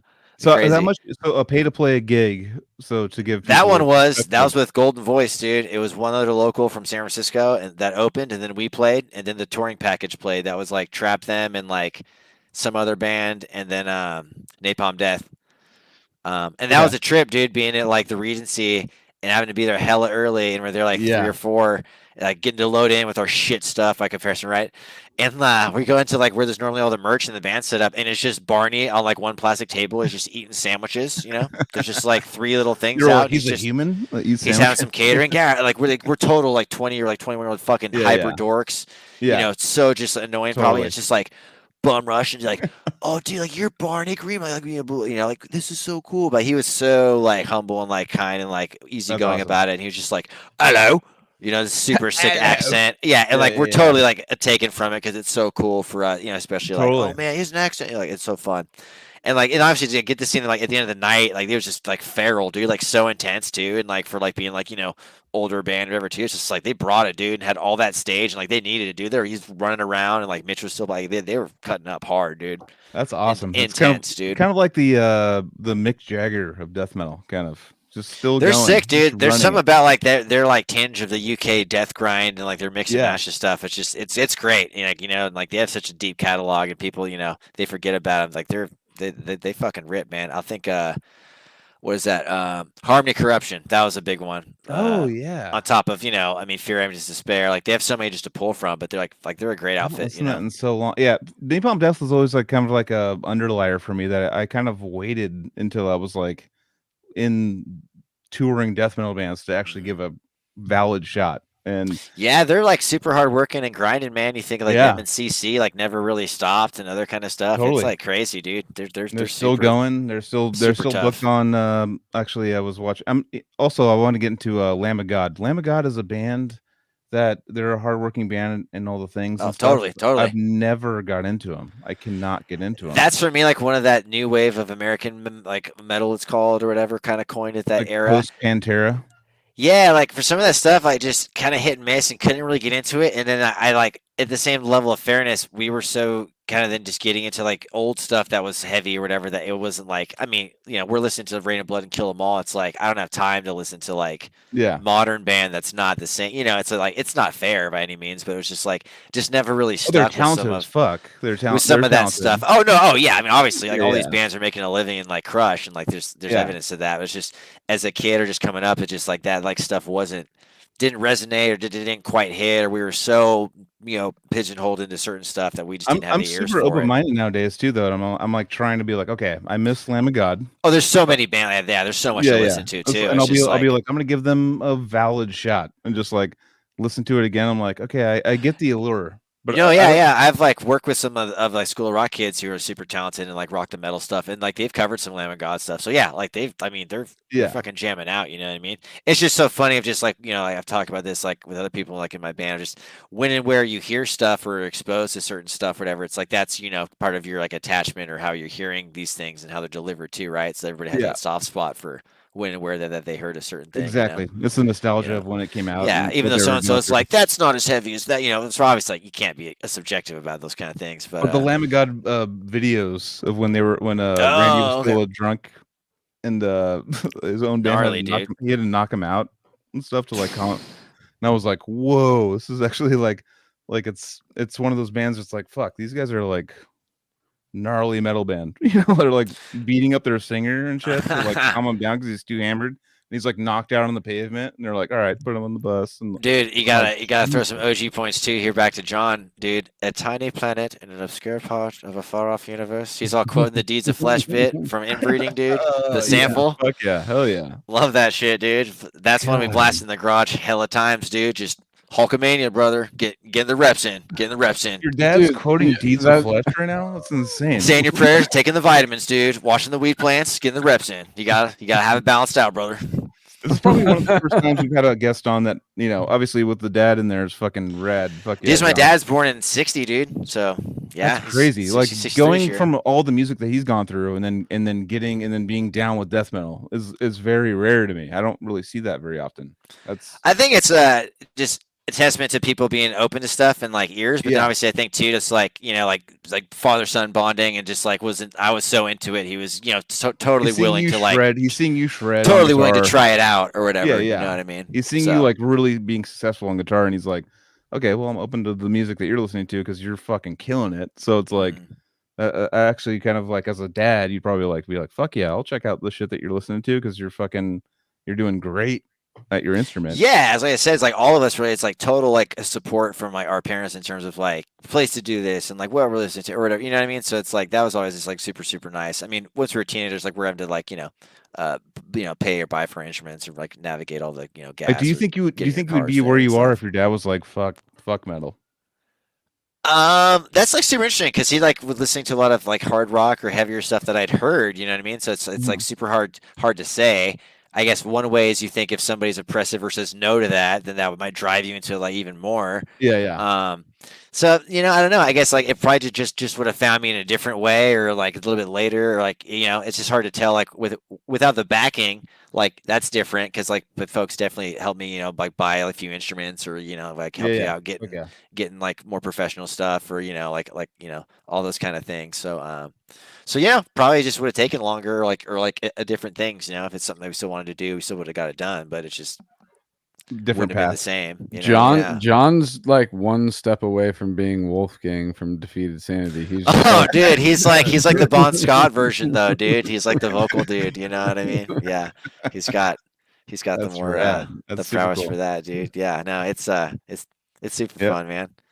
Oh, I feel too. It's like that's like with the Cynic stuff, or like on that front. It's like he totally clicked all that. It's like he didn't have to like get an invitation for any of that, because he's coming up with, Pink Floyd and Peter Gabriel and Genesis and Rummy. It's like he likes everything, what I mean? So if anything, it's like involved, he's down. Yeah, totally. So if anything, I feel like as long as there's like feeling in it, and there's like like you said, like there's like an intention to it, So like that's just like the fun part of getting to share music like with people, you know what I mean? Because like I said, like.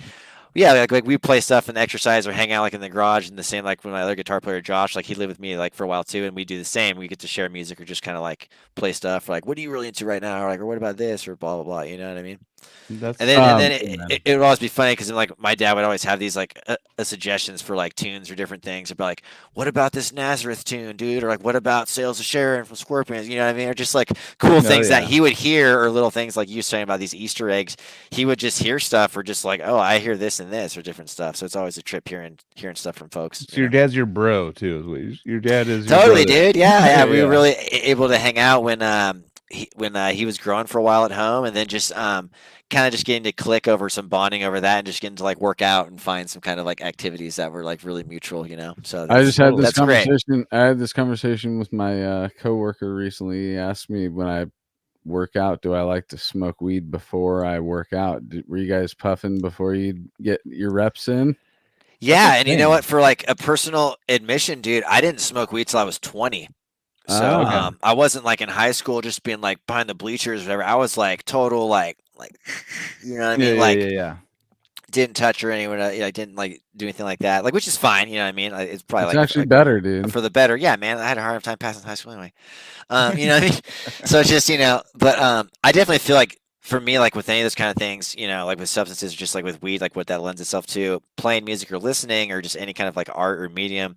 I feel like those are so fun to kind of do that, to be able to kind of enhance or kind of get a different take or have some kind of fun with that. So yeah, like, and then for exercise, very much the same of just the same thing where it's like muscle memory or it's like biofeedback when you're doing, for me, it's like music stuff. That's very much just the training of what you're doing. The same way you're exercising, and the same like as you're singing a voice and doing like an exercise with that, the same way like you're doing a thing. So that was very much like, I mean, stuff's less sore. You're able to kind of concentrate on what you're doing, or just like the breathing, or like the rep, or like the muscle movement for me, just versus just like this is heavy, or like I'm tired, or like, you know, like we could just be listening. It's just, it was fun to kind of sneak it in, really, even too, because you forget that you're doing stuff. You're just blasting out to like deeds and defeated. Like I just did 40 like dips or whatever. Cool. Yeah. You know what I mean? It's like, yeah, like you can do lots of stuff if you're not like on a couch the whole time, you know. So that is you don't have to do nothing the whole time. You know what I mean? So it is possible to like be active and do stuff. That's a cool mix of you know, like having that bond with your father. You know, like obviously music gives you motivation, workouts give you endorphins. You got dopamine, endorphins, and that's like fuck. People should fucking copy that. Enhancing yourselves, you're bettering yourselves together. Well, it's like what chemicals do brains like as humans? Endorphins and dopamine. Let's oxytocin, do those together. Oxytocin, love of a father and a son. Right. You have all the things. Like those are like all the chemicals for like a fun time. Is like, I feel like an interesting observation about what you had said earlier about like the Frisian concept, about like the goosebumps and the really kind of being able to experience it. And I feel like definitely maybe not specific to just death metal, but I feel like people in general, or anybody who takes time that they carve out of like our kind of go to like actually sit with art, like whatever it is, or any kind of a thing. I think people who do carve that time out, then you are able to like experience it for what it's supposed to be, or be able to kind of take in any and all qualities to it, versus just the singular kind of output, or like the listener that we have now, or like, you know, like you're saying, people are marketed or shopped, or people are organized like just for singles, like people don't listen to records anymore, or blah blah blah, any of like the hyper marketing or the algorithmic like kind of like stuff. I feel like for sure. Being present enough to like take the time and invest that into it, it's like, well, that's what you get out of it, is you get this feeling, or this catharsis, or this imagery, or this story, or whatever, just like reading a book or doing whatever. But it's like, it's about, you have to do your part too, of like putting that into it, not like, oh, you know, like I'm probably not gonna get as much out of it if I have that on and I'm trying to listen to it, but I also have like a show on and I'm like looking at my phone. You know what I mean? It's like, you know what you're doing. You know what I mean? It's just like, it's just one of those things. Like, so I feel like that's the cool part too, of just like appreciating art, and, you know, trying to, you know, it takes a little more effort, or it might feel that way, but just like what you get out of that investment in it is, you know, like a tenfold. And it always is for me. I feel like the same way anytime, you know, I do any kind of level like practice with intention or some kind of goal, any little time spent, there's always some kind of like a thing that's like such a huge thing, or I noticed like an improvement, or like I can feel it like immediately, and like what's the input to output, you know? It's always so much better, but all it takes is just, you got just little bit of effort too. I think my favorite part about like playing guitar and like getting older and stuff, and getting older like with my cane, but you know, I play probably like a few times a week, but sometimes I'll put it down for 2 weeks and I'll pick it up and I'll start playing, and all of a sudden it's smooth what I was working on, and I was like, ooh, like I'll just be like, ooh, that's such a good feeling of like, because in your brain you're gonna like, fuck, I have to work on all this shit again.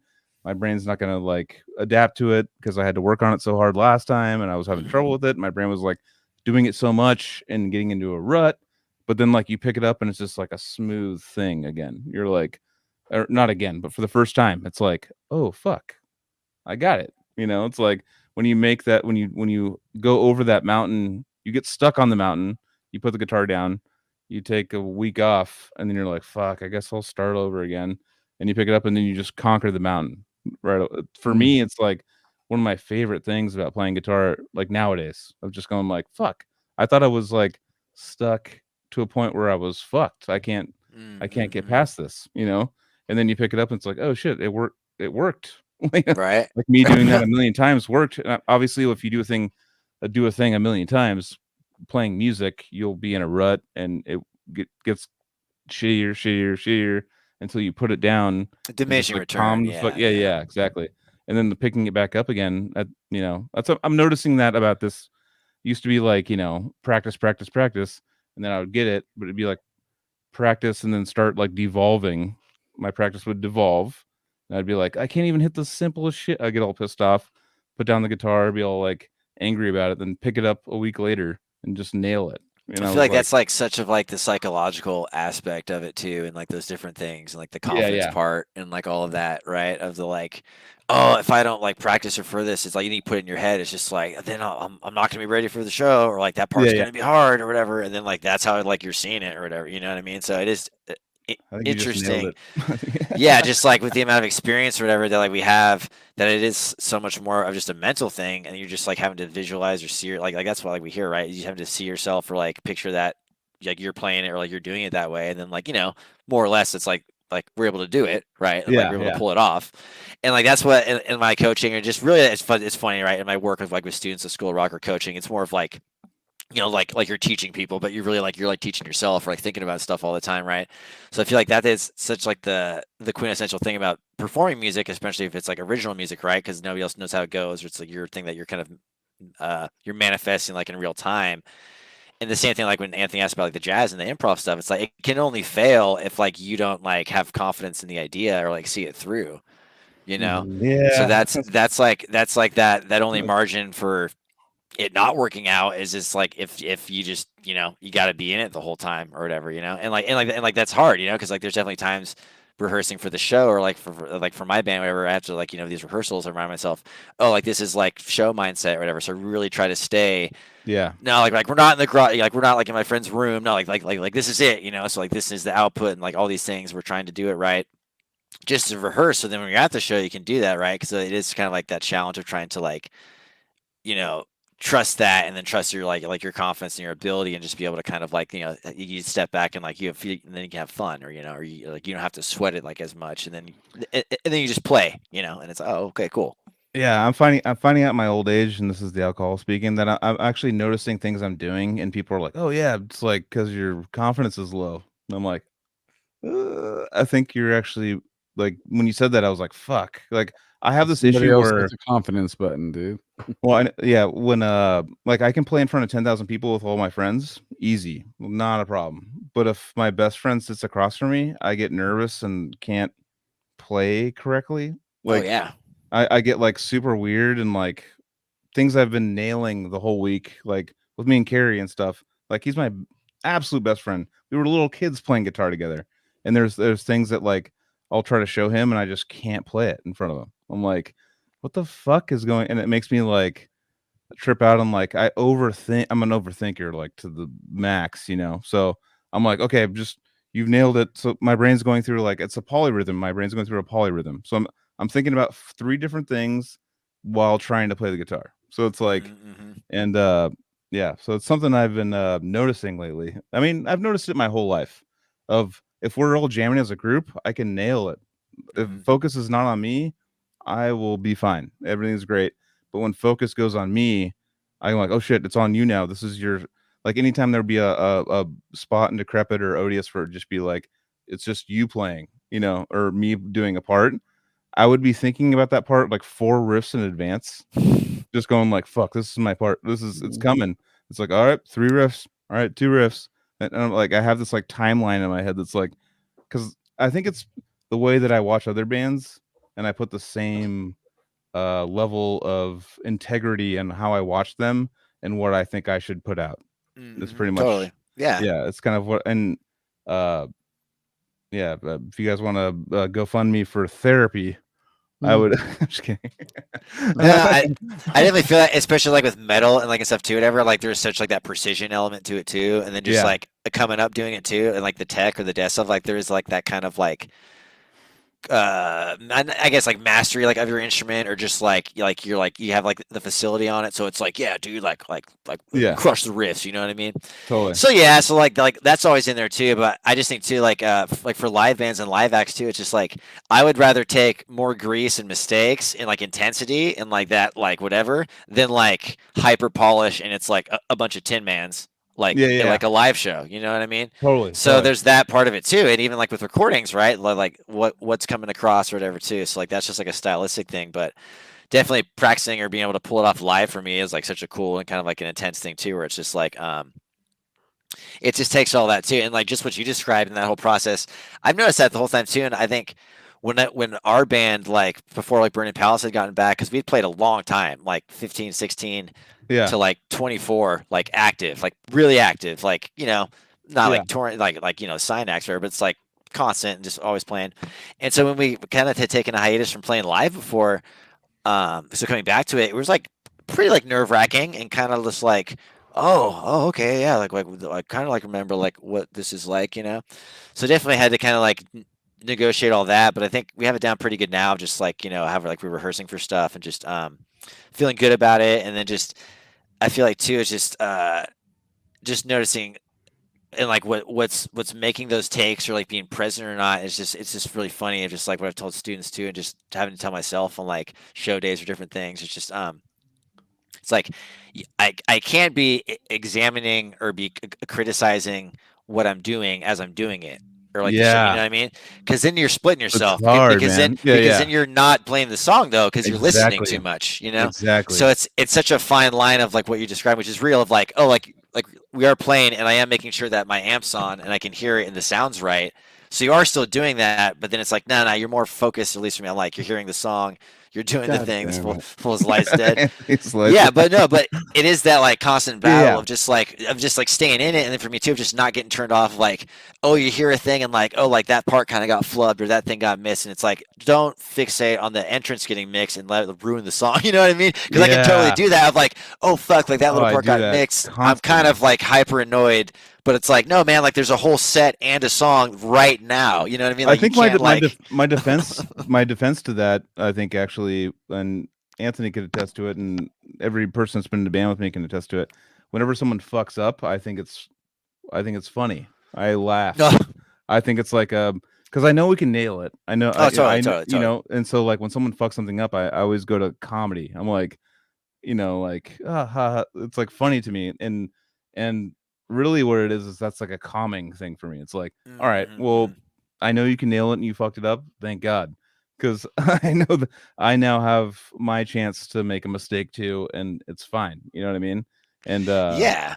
And I think that's like the thing from playing like with your brothers or like your homies or whatever. It's just like, you know, not having to be said, but people, you know, have that leeway or that like grace like with each other or whatever.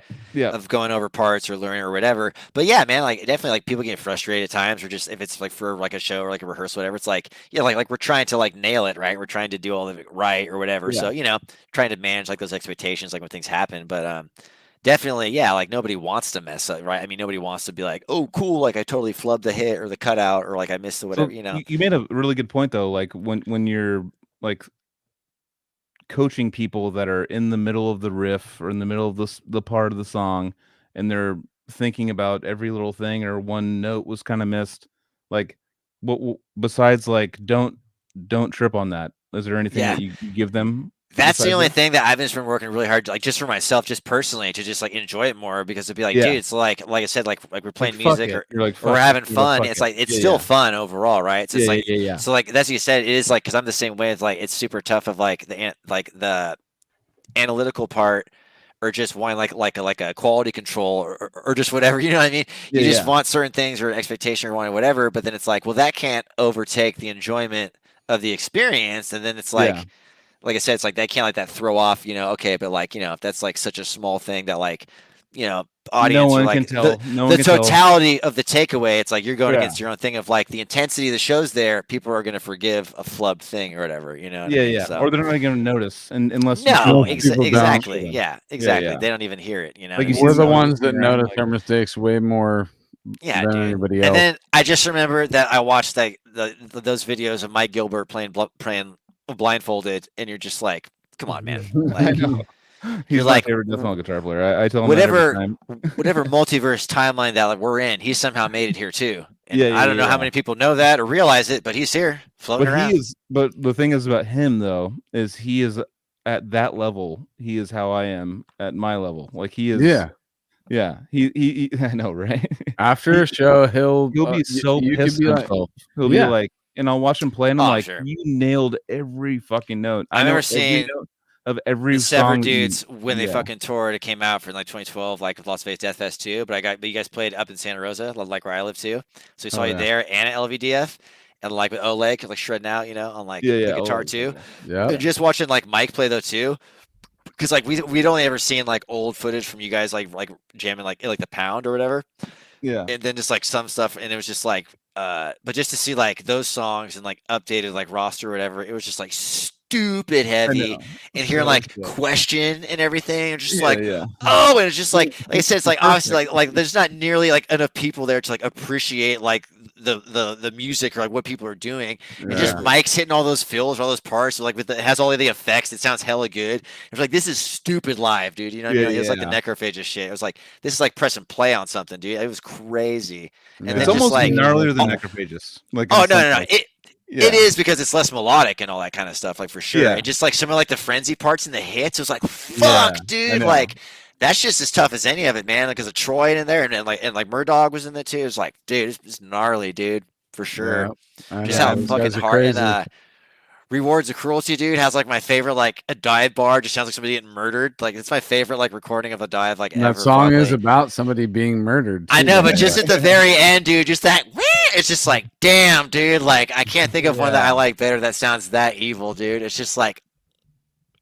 Gnarly, I think that's why, dude. like, I think like Gilbert has that in him where he's constantly just like fuck.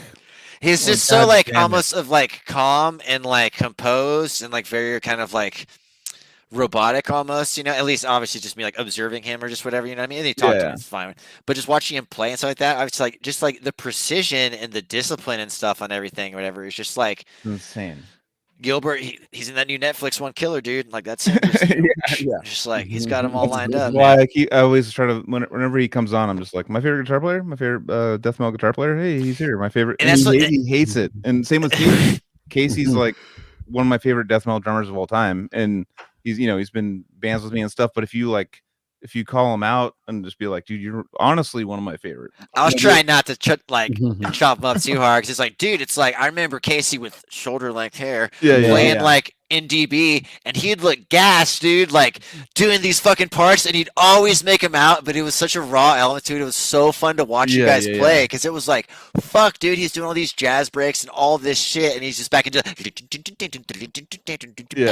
it's just like, fuck, dude, so cool, so cool to watch, dude.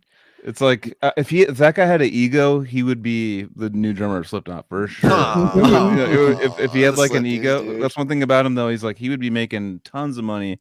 And one thing about him is he's like his number one thing is he doesn't like compliments.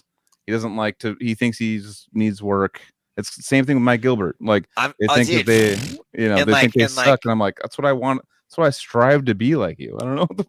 Like that's the same for all those people who are that way across anything, though. You know what I mean? Because they're always just like pushing, dude. It's like the Michael Brecker or John Coltrane or all these people. Like they're always just like, no, man, because I was hearing this, but I got here, but I'll get there, maybe. You know? Yeah. People that are like, dude, I'm sick as fuck. It's like I'm never gonna listen to your stuff. Like, why? You know, it's like if you're comfortable, like, why would you're not gonna make anything good? You know. But it would be hella sick too, watching them play and like Mike too, especially just come back with him just like being hella into it too. When he play live, he'd be like, "Oh, dude, everybody better be careful, dude." He's adding that extra grit on those riffs, dude. Speaking of those two dudes, I'd love to hear what Mike Gilbert and Casey Howard come up with together. We should. I'm almost down to like just like give them $1,000 and be like, dude, write 3 songs. I mean, even though Mike Gilbert makes way more money than any of us because he's a veterinarian. Oh yeah, but like, but still, like, I just want to see them in a room and just like write, just have someone like capture it for sure. Yeah, have someone capture it because I remember like Diego Casey jam. Diego Casey. I remember fucking Matt Satel, and we were in the Netherlands. Oh, dude, you remember Flo from Cryptopsy and Matt. Oh, that probably. We were at a little part. We were like at a party out there.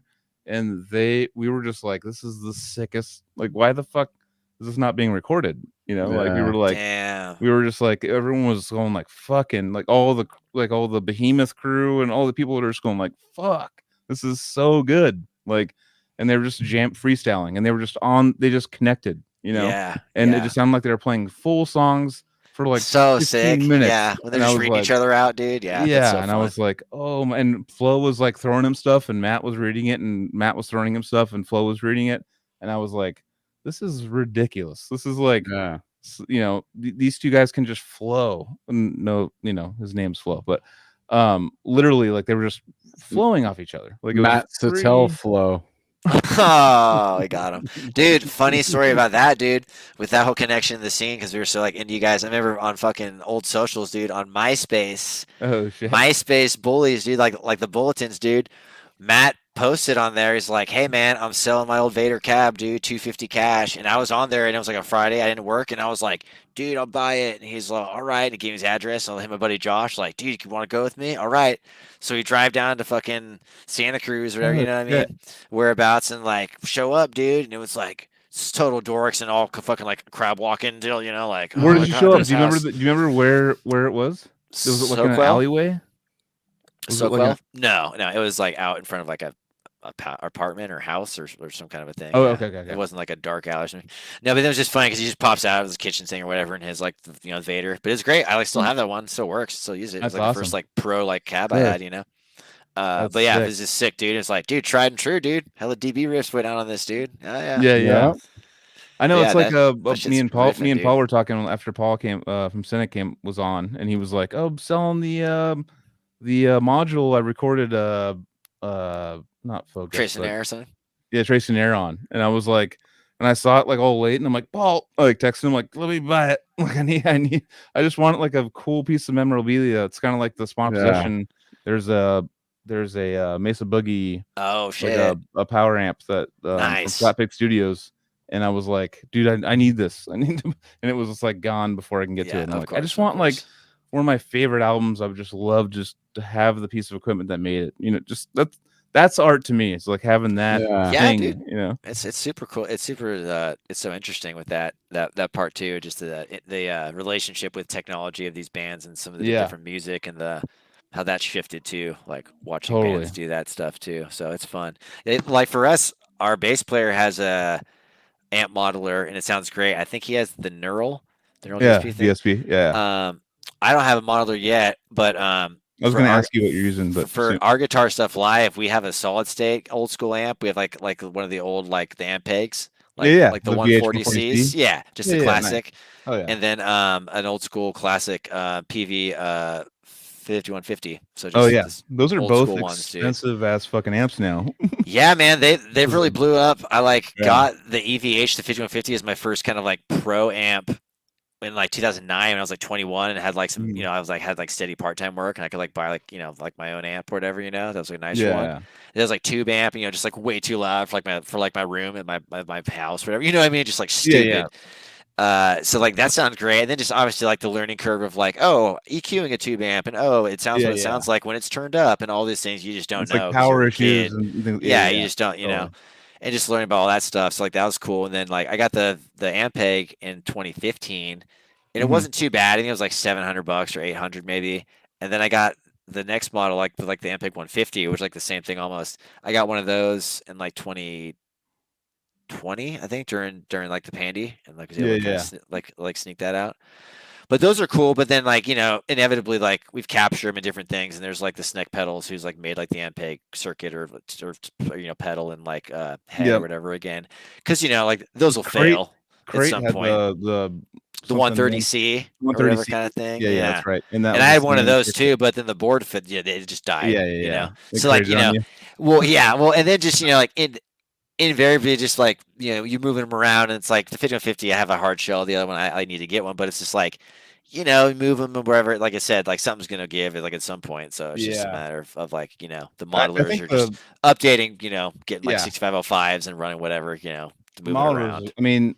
I mean, Matt's actually, I was telling Matt, I was like, dude, I'm kind of liking it because I have my AX8, the Fractal AX8. And I was like, I'm loving this thing. And he's like, it's, he's all, it's not going to match up to a tube amp. And I was like, I know, like, it's not going to have the push, but I like the tones. Like, I like them a lot. And so Matt, when I first moved into this house, he, about 2 years ago, he came in with like 3 amps to try to like, he was all fucky with like pedals and EQ pedals. He was like, dude, whatever, dude. And then I ended up, he's like, fuck, that sounds sicker. And then like left all sad.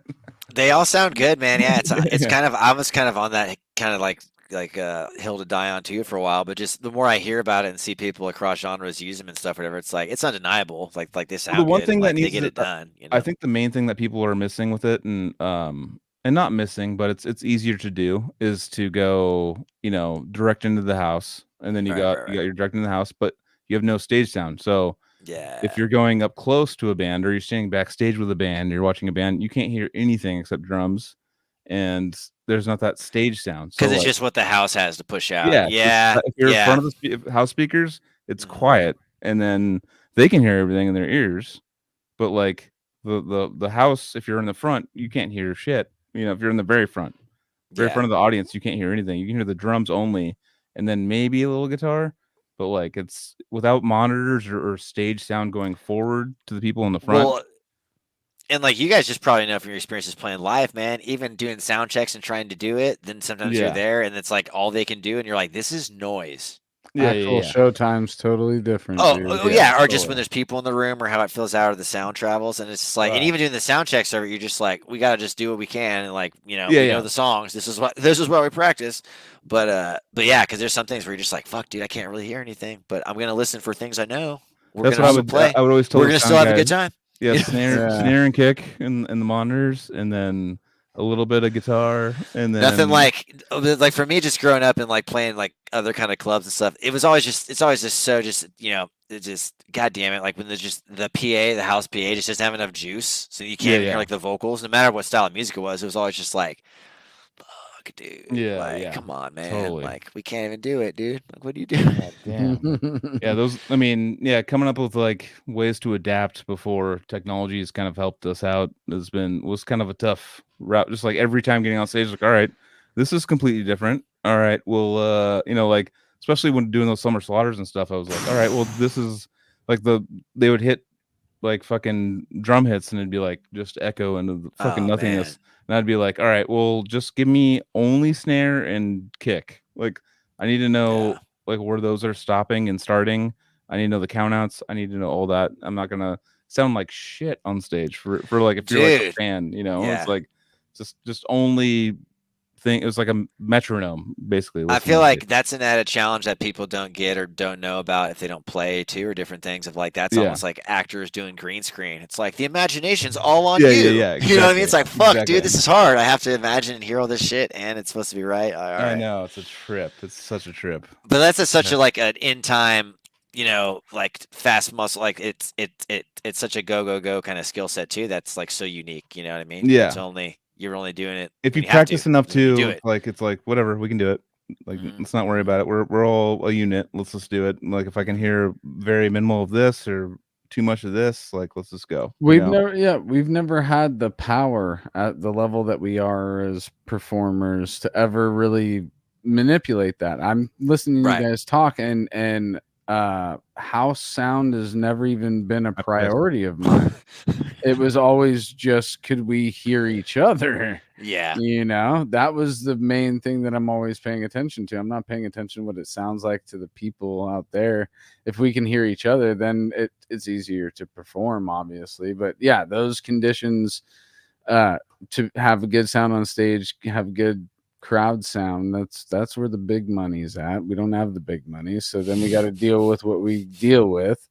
And sometimes we play places where both those things do line up, like, not as much as they don't, but still, you've had a situation, I'm sure. There's one gig where you're like, everything went right that night. The crowd was there. They heard everything. We heard everything. Right, exactly. Yeah, we heard the same thing. Yeah, and because you were saying that actors with green screen, sometimes you can't fully get into the moment that you're trying to present. Right, it's hard to inhibit that because you're trying to make it happen though. For these people that are there to see you. You're trying to make a moment, but you're not fully within the moment because there's hindrances, which is stage sound. Yeah, the shit cuts out or whatever kind of thing. Yeah, that's funny. That's happened to us before. The power turns off half the stage or something like that. Yep. That's happened to all of us, dude. It's happened to me with Severed. It's happened to me with mics. Be on the mics and get that super shock, dude. Never got that. Never got. You haven't got the shock, dude. I've got shocked before where it's like singing, it's just like, oh, makes you stop for a minute because can't really fight that, even if you know what's I coming. actually performed with a wireless for quite some time. That's probably why. Oh, okay, okay, nice. I had gotten a good deal on a wireless system through Paul Ryan at oh hell yeah, Guitar Origin Center. and Guitar Center. Yeah.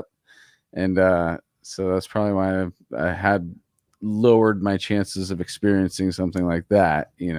I still have performed with wired mics and all that shit too, but no, I didn't even know that could happen. So what causes that? The grounding.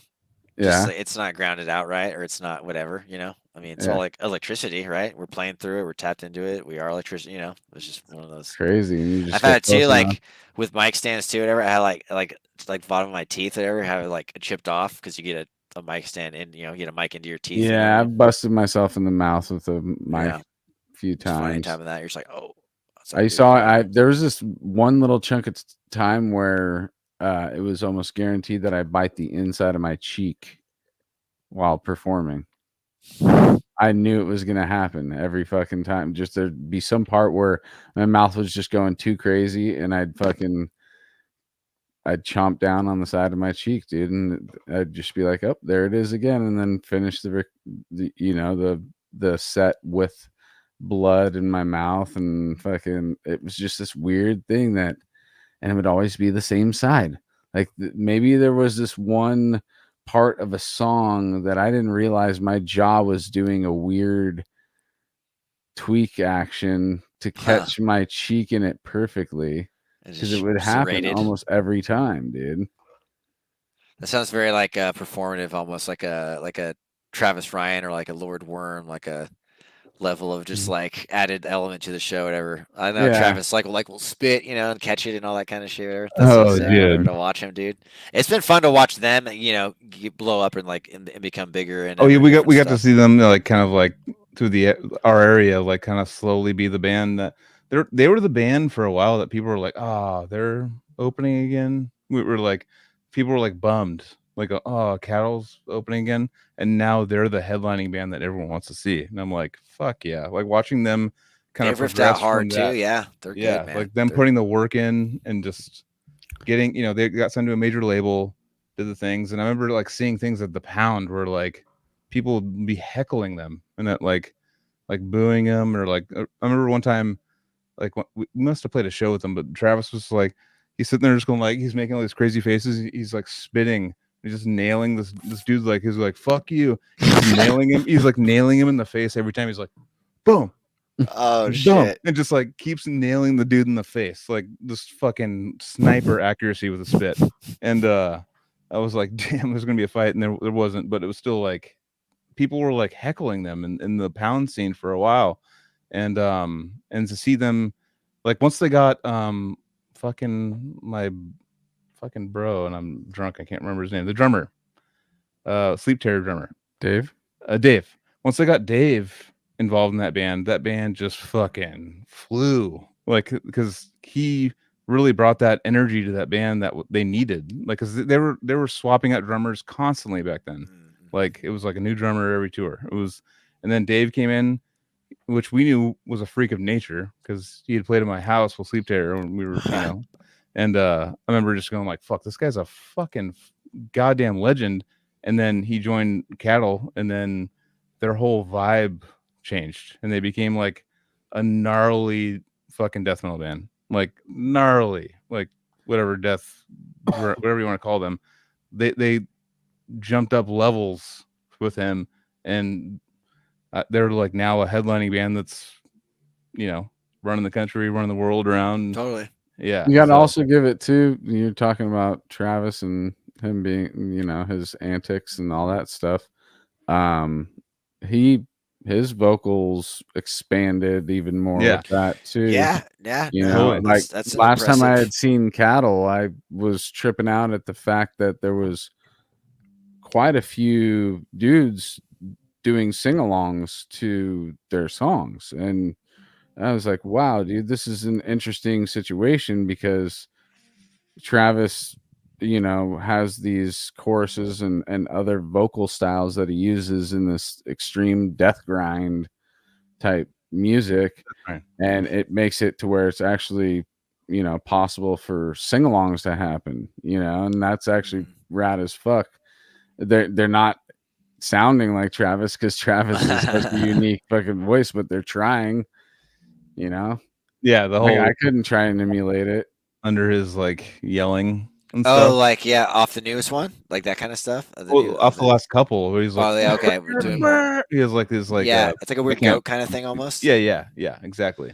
Yeah, it's Like, interesting. Yeah, he's almost singing with the extreme vocals, and it sounds like a growl and a scream at the same time. Yeah. So many bands have taken what he's done, and like Lorna Shore and bands like that with the tongue stuff and like the different angles of the tongue. Yeah, and stuff like that. yeah, You know, okay. You see how like Travis is kind of like was the Black Sabbath of it, and now Right, there's bands doing it now and getting different kind of sounds with it. And I think that's really interesting too, because I see a lot of the popularity of like I see podcasts or occasional like pages or people who talk about like extreme vocals, and now like there's like this like vocabulary that's attached to it now. It's like fry vocals, there's other kind of stuff. I'm not 100% like what's what and different things. I know like inhale, exhale, right? Like they're hearing air going in and out, and that kind of like concept of calling stuff what. But for me, it's always interesting that, like I brought up earlier, it's like I'd never seen any of these places or people get it from like pioneering or like original like people, like what they thought about or like what they're trying to pull from or what their body experience is like when they're doing it. You know what I mean? Yeah. Like I remember like community wise and like the metal community has always been so cool and it's so kind of like inclusive. I remember seeing when I was like 19 or 20, seeing at Slim's in San Francisco, seeing a Cannibal Corpse play, and me and my buddy Nick, shout out, stayed and we got to like meet some of the guys at Cannibal. Like we saw Rob Barrett, he left and like took like a taxi. He's like, I'm gonna go to the bar. Like, thanks, you know. Like talked to Alex Webster for a minute. He was cool. Paul came by. He was gonna go rest. Like Pat, like he just went to the bus. He left wherever. And like Corpse Runner didn't come, but we stayed. So we're like only 2 people, and it's like 45 minutes later, something like that. So he comes around the corner, and yeah, dude, like talked to us for like an hour, dude. I mean, like that's like total dork, so into it at the time.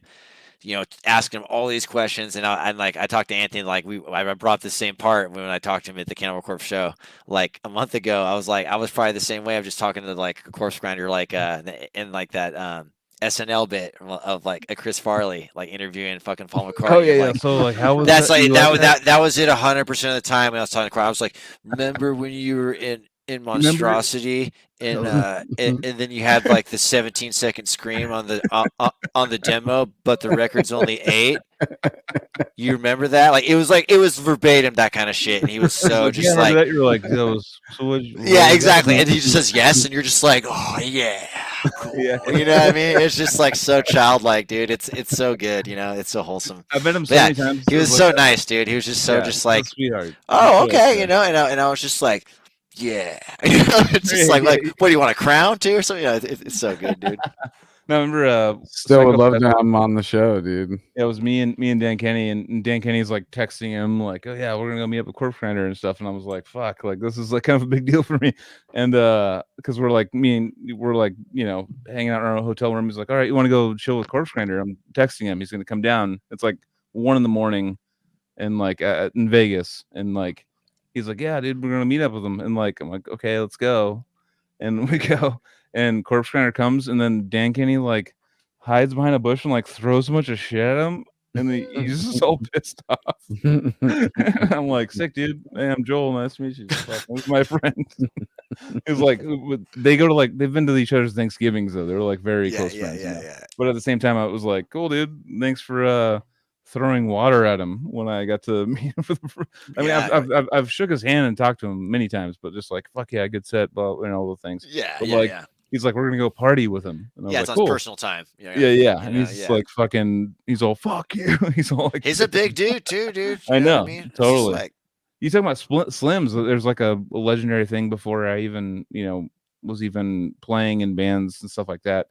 Well, we went around the corner in Slims because you know you go Slims, walk around the front, and you make that right turn, go around the corner, and Cannibal was about to go on, and it was just Corpse Grinder by himself. And he was just psyching himself up. He was windmilling, warming his neck up. He was windmilling by himself. And I was like, "You seeing this right now?" That's so metal, dude. That it's just like it doesn't even like music. Just like, But it's like, and that's what is a crack up to like the mainstream at large, that you like you see like a Death Clock or Metalopolis, or it's like they don't realize that it's like, dude, that's a real person, dude. Yeah, that's totally. the joke's on you, dude. It's like know, it's totally. real, dude. That's like the best part. It's so good. Like you said, nobody around, no music, just He's got that neck. He wants to make sure it doesn't pull a muscle or something. Dude, that's one of the funniest parts for like us as a band, like practicing live and like rehearsing, and just for me too, like getting into it, like we're like, you know, like when it's allowable in terms of singing or whatever and going on, is the like headbanging or getting active or doing parts on top of like what you're saying of just like, oh, getting older, which is like legit because you're like, oh, my neck, or like, oh fuck, or like, oh, this is hard to move and play. Just like the headbanging portion, and then just like the equilibrium after a minute. For me, it's like I'm talking about all these timings and whatever. For me now too, like the biggest part is just I need enough time that I can be sure that I'm not going to fall over after I've like reset myself to be like, okay, I got to be stationary and do like the next thing. You know? So that part's funny of like headbanging for hell long. And then if you go throwing your whatever, throwing your vision and balance everywhere, just like, oh, I got to really concentrate on my feet being straight down because it's not feeling that way. Holy you know what I mean? Shit, It's so and you got to walk up to the mic and do some vocal shit. Yeah, that shit gets funny, dude. You're just like, oh, dude, this used to be kind of easier, maybe. I don't know. It's like, God. Well, dude, this is a rad talk, dude. We're 3.5 hours in. Yeah, I was about to do the same thing. Bonus material. I gotta make a drive back to where I'm gonna sleep tonight. So I'm like, fuck, dude. Yeah. But this is really sick, dude. I had a great time. Ian, you were a great guest. I'm glad that thanks for having me, man. I invited you on, dude. You're more than welcome to come back on again too. Is Burning Palace gonna be playing any shows?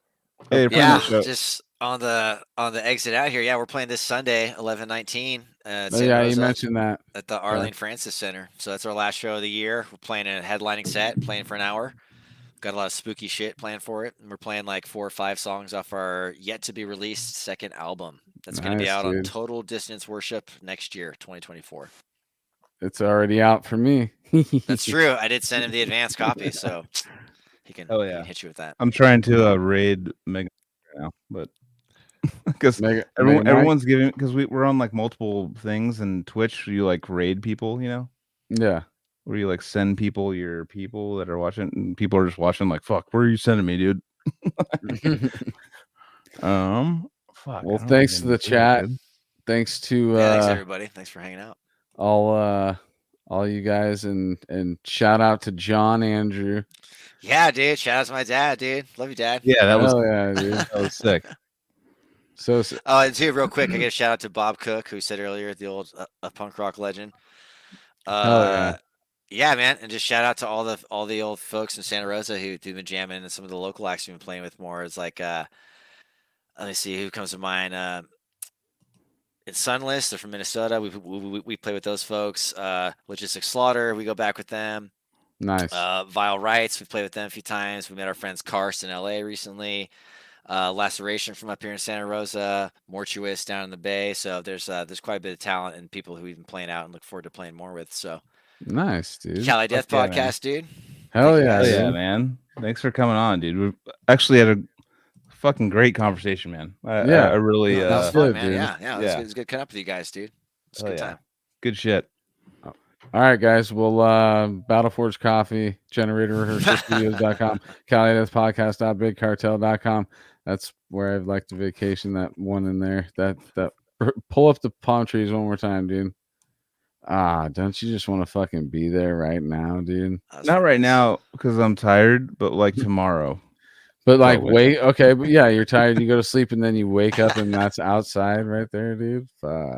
It's like, yeah, but we actually have storms coming our way, so it'll be sick. Sick, dude. Well, just imagine yourself there.